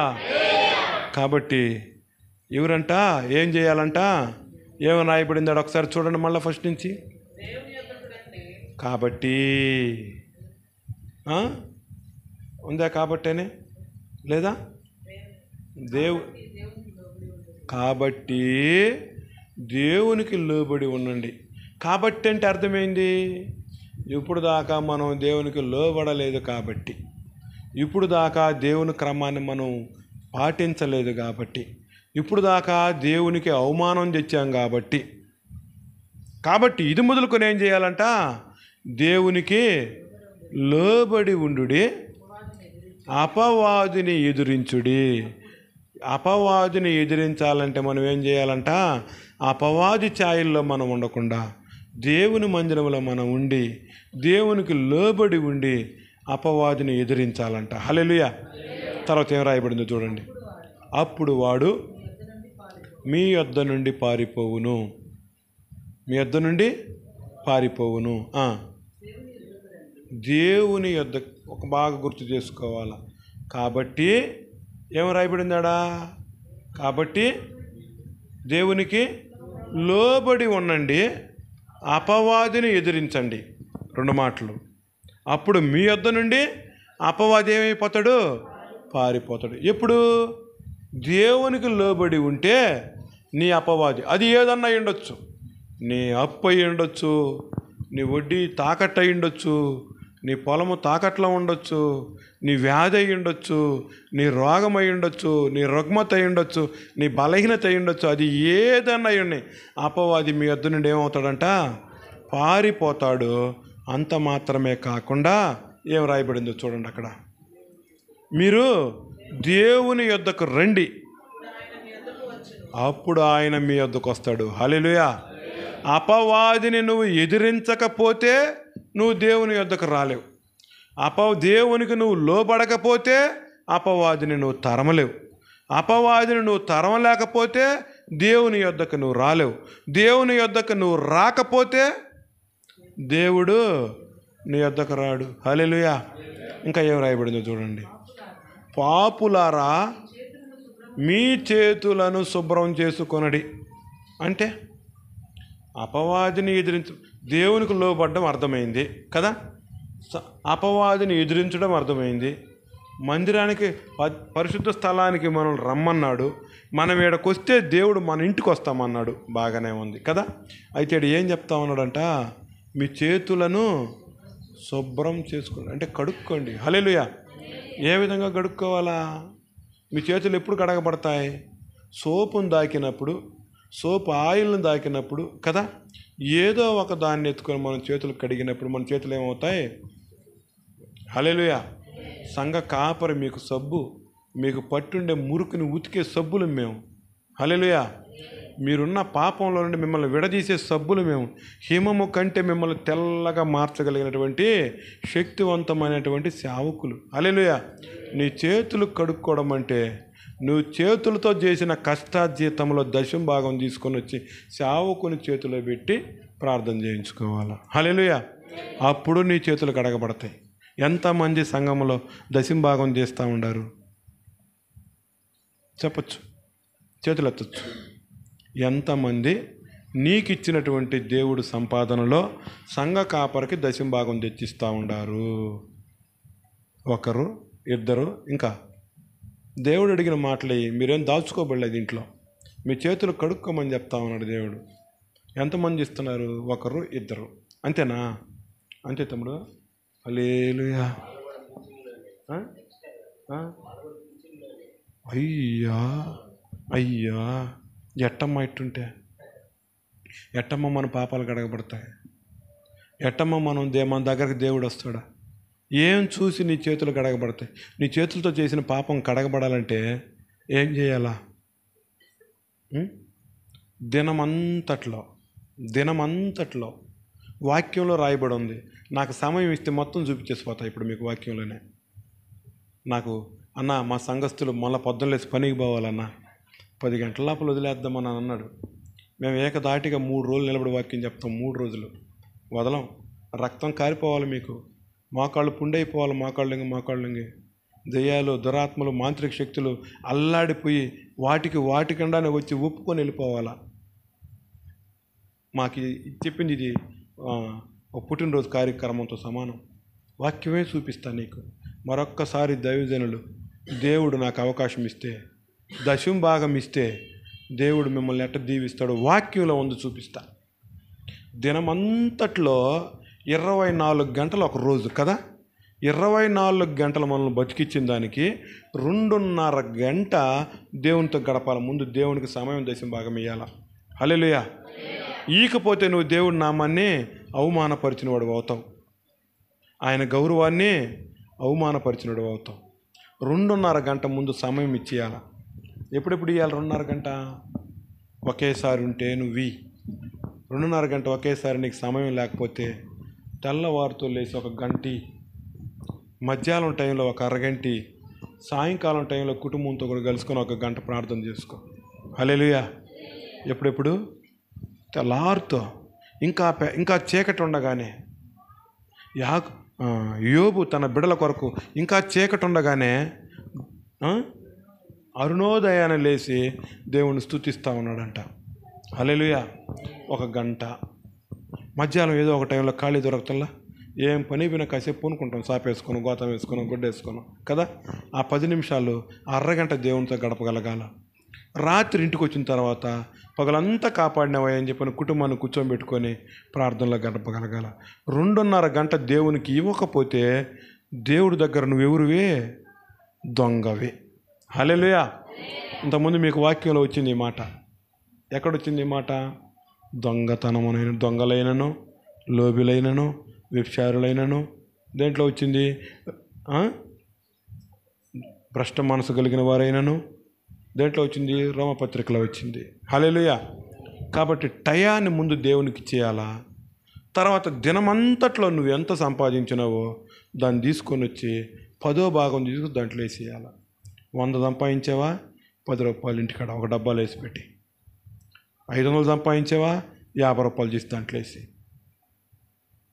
1000 రూపాయలు సంపాదించావా, 100 రూపాయలు ఆ డబ్బాలో వేసి, ఆదివారం అన్నా తెచ్చి, నెలకొక్కసారన్నా పాస్టర్ని తీసుకొని మీ ఇంటికాడ ప్రార్థన పెట్టుకొని, అయ్యా ఈ నెలంతా దేవుడు మమ్మల్ని పోషించినాడయ్యా, ఈ నెలంతా హాస్పిటల్ పాలు కాకుండా కాపాడినాడయ్యా, ఈ నెలంతా మా మార్గాల్లో, మా ప్రయాణాల్లో, మా వాహనాల్లో మమ్మల్ని దేవుడు దీవించినాడయ్యా, మాకు ఇచ్చిన సంపాదన మేము దశంభాగం చేసి ఇంటికాడ దాచున్నామయ్యా, నువ్వు మా ఇంటికి వచ్చి ప్రార్థన పెట్టి దశంభాగం ఎత్తుకొని పోయా. హల్లెలూయా. నువ్వు దశంభాగం ఇచ్చి చూడు, నువ్వు ఏ విధంగా దీవించబడతావు. 100 రూపాయలు మిగిలితే దశంభాగం ఈకపోతే 100కు 100 అప్పు అవుతావు. 100లో 10 రూపాయలు దేవునికి ఇచ్చి 100 రూపాయలు 90 రూపాయలు నువ్వు దాపెట్టుకుంటే 90 రూపాయల్లో కనీసం 50 రూపాయలు మీకు మిగిలిపోతుంది. హల్లెలూయా. దశంభాగం ఇవ్వకుండా 10,000 దాపెట్టుకున్నా, 20,000 సంపాదించుకున్నా, తిరిగి వచ్చే 1వ తారీఖు అంతా 20,000 ఏమైపోద్దంట? సాలకుంటా పోతుంది. హల్లెలూయా. ఎప్పుడైతే నువ్వు ఆ 10 రూపాయలు తీసుకొచ్చి ఇచ్చినావో దశంభాగంలో, 100 రూపాయల్లో 10 రూపాయలు తీసుకొచ్చినావో, ఈ 90 రూపాయల్లో కూడా నీకు దేవుడు 40 రూపాయలు మిగిలిచ్చేస్తాడు. హల్లెలూయా. ఉద్యోగంలో ఉన్నంత వరకు మేము దశంభాగం ఇలా మాకు తెలియదు. ఉద్యోగంలో ఉన్నంత వరకు మాకు తెలియదు. ఉద్యోగం మాని తర్వాత తెలిసింది దశంభాగం కూడా ఇవ్వాలి నాయనని. దశంభాగం వీడు మొదలుపెట్టాం. అర్థమైందా? ఉద్యోగంలో ఉన్నప్పుడు నెల సామాన్లు స్పేర్లో ఉండేది లేదు, రెడీగా ఉండేది లేదు ఇంట్లో. ఉద్యోగాలు మానేసి వచ్చిన దాంట్లో దశంభాగం మా పెద్దలకు మేము వీడు మొదలుపెట్టిన తర్వాత రేపు నెలకు కావాలని సామాను ఈ నెలలో ఇంట్లో ఉంటాయి. ఉద్యోగంలో ఉన్నప్పుడు ప్రతి ఆదివారం ఎవరు ఇంటికి వస్తే వాళ్ళకి అన్నం పెట్టిన వాళ్ళం కాదు, ఎవరు ప్రార్థనకు వచ్చిన వాళ్ళకి అన్నం పెట్టిన వాళ్ళం కాదు. లేక ఉద్యోగంలో ఉన్నప్పుడు దశంభాగం ఈక, ఉద్యోగాలు మానిన తర్వాత దశంభాగం క్రమంలోకి వచ్చి దశంభాగం తీయడం తర్వాత రోజు కనీసము ఎంత తక్కువ ఎత్తుకున్న 2 కన్నా అన్నం పెడతా. 3 పూట్ల అన్నం తినలేను నేను. దేవుడు నన్ను తాకక మునుపు 3 పూట్ల అన్నానికి లేని నాకు దేవుడు ఏం చేశాడు? ఇప్పుడు దశంభాగం తీసినాక నాకు సమృద్ధి ఇచ్చినాడు. హల్లెలూయా. దేవుణ్ణి అవమానపరుస్తున్నామంటే ఈ విషయాల్లోనే. ఈ వాక్యం నాకు ఎందుకు వచ్చిందో నాకు తెలియదు. నేను సిద్ధపడలా, వాక్యం చూసుకోవాలా, బైబిల్ చూసుకోవాలా. ఒక పాస్టర్ గారికి నాయుడుపేటలో చాతబడి కేసులు తీసాడని ఆయన మీదకి రివర్స్ అయిపోయినాయి. ఆయన మరణ పంచుల్లో పడిపోన్నాడు. ఎప్పుడో చనిపోతారని డాక్టర్లు స్టేట్మెంట్ ఇచ్చినారు. వీళ్ళు మా దాకా చెప్తే మేమందరం పోయి సంఘం అంతా కలిసి ప్రార్థన చేస్తే 7-8 తారీఖులో చచ్చిపోవాల్సిన ఆయన బతికున్నాడు. దేవుడిని అడిగితే 7 వారాలు ప్రార్థన పెట్టమన్నాడు. 7 వారాలు ఆయన కాడవి ప్రార్థన పెట్టేసి రావడము, ఈరోజు ఇంటికి వచ్చేసరికి 6 అయింది. హల్లెలూయా. పొద్దున 11 గంటలకు 12 గంటలకు బయలుదేరిపోయిన వాళ్ళమే వాళ్ళ ఇంటికి పోయి ప్రార్థన చేసి, వాళ్ళ ఇంటికాడ ఆయనకి ఆయిల్ రాసి ప్రార్థన చేసి తిరిగి వాకాడకు వచ్చేసరికి ఎంత అయింది? 6 అయింది. 6 గంటలకు బాత్రూంలో పోయి 2 చెంబులు పైన పోసుకొని మళ్ళీ డ్రెస్ మార్చుకొని బిడ్డలకి ఇంట్లో చెప్పాల్సిన బాధ్యతలు అప్పచెప్పి 6:30కి అంతా బయలుదేరి మళ్ళా పరిగెత్తేసాం. వాక్యం చూసుకోవాలా. అడిగిన ప్రయాణంలో అడిగిన, వాహనం దోలతో అడిగిన, ఆడ ఏమి అవసరమో నువ్వు మాట్లాడయ్యా, ఏమి అవసరమో నువ్వు మాట్లాడయ్యా. ఏ పేపర్లో రాసుకొచ్చుకోవాలా, ఎక్కడా చింపుకొచ్చుకోవాలా, తెల్ల కాగితంలో పెట్టుకొచ్చుకోవాలా. దేవుణ్ణి అడిగినా మీకు ఏం అవసరమో అది నన్ను నిలబెట్టి నువ్వు మాట్లాడిచ్చాయి అని చెప్పి అడిగిన. ఎక్కడన్నా చూసుకోవచ్చు. మీకు చెప్పిన రెఫరెన్స్లు రాసి పేపర్లో పెట్టుకోనన్నా చూపుకోవచ్చు. దేవుణ్ణి అడిగిన దేవుడు చెప్పిన మాట, ఎంత కాలము నా గౌరవాన్ని అవమానించెదరు. హల్లెలూయా. ఎంత కాలము వ్యర్థమైన దానిని ప్రేమించెదరు, ఎంత కాలము అబద్ధాన్ని వెతికెదరు. అబద్ధాన్ని వెతికేవారుగా ఉన్నాం, సత్యాన్ని వెతకడంలే. నువ్వు బైబిల్ చదువుకుంటే దశంభాగం ఇవ్వాలో నీకు తెలుసును, అది సత్యం, అది నిజం, దాన్ని వెతకలా. చూడండి, వ్యర్థ దేవుణ్ణి, సంఘాన్ని, సంఘ కాపరిని ప్రేమించాల్సింది పోయి లోకాన్ని, లోకస్తులను ప్రేమించుకుంటా ఉన్నాం, అక్కడ వ్యర్థముగా ప్రేమిస్తున్నాం. ఎంతకాలము ఆయన గౌరవాన్ని అవమానపరిచేదము. హల్లెలూయా, హల్లెలూయా. కాబట్టి ఈ దినాన మనం ఏమేం చేయకూడదంట, ఆయనకి ఏముంది, ఎంతకాలము నా గౌరవం ఉంది ఆయనకి. హల్లెలూయా. ఆయనకు ఒక గౌరవం ఉంది కదా. ఎంతకాలము నా గౌరవాన్ని అవమానపరిచెదరు, ఎంతకాలము వ్యర్థమైన దానిని ప్రేమించెదరు, ఎంతకాలము అబద్ధాన్ని వెతికెదరు అంటా ఉన్నాడు. అయితే ఆయనకి ఏమేమి ఉన్నాయంట, ఎంతకాలము చెప్పాలా, మీ నోరులు తెలవాలా, తెలవకపోతే ఎప్పుడన్నా టిప్పర్లు చూసారా, టిప్పర్లు కంకర ఎర్రమట్టి తోలుతూ ఉంటాయి చూసారా, టిప్పర్లు చూసిన వాళ్ళు చేతులు ఎత్తండి. చిన్న లారీలు టిప్పర్లు ఎవరు చూడలా, మీ ప్రాంతానికి ఎసుకెత్తుకోవడానికి వస్తుంటాయి కదా లారీలా, సిల్క్ ఎత్తుకో చూడలా, చూసారు లేదు చెప్పండి, ఎవరు చూడలేదా, చూసారా లేదు చెప్పండి, అదైనా చెప్పండి. చూడలేదు అన్న చూసారా, ఈసారి చూడకపోతే కూడా మళ్ళీ చూడండి.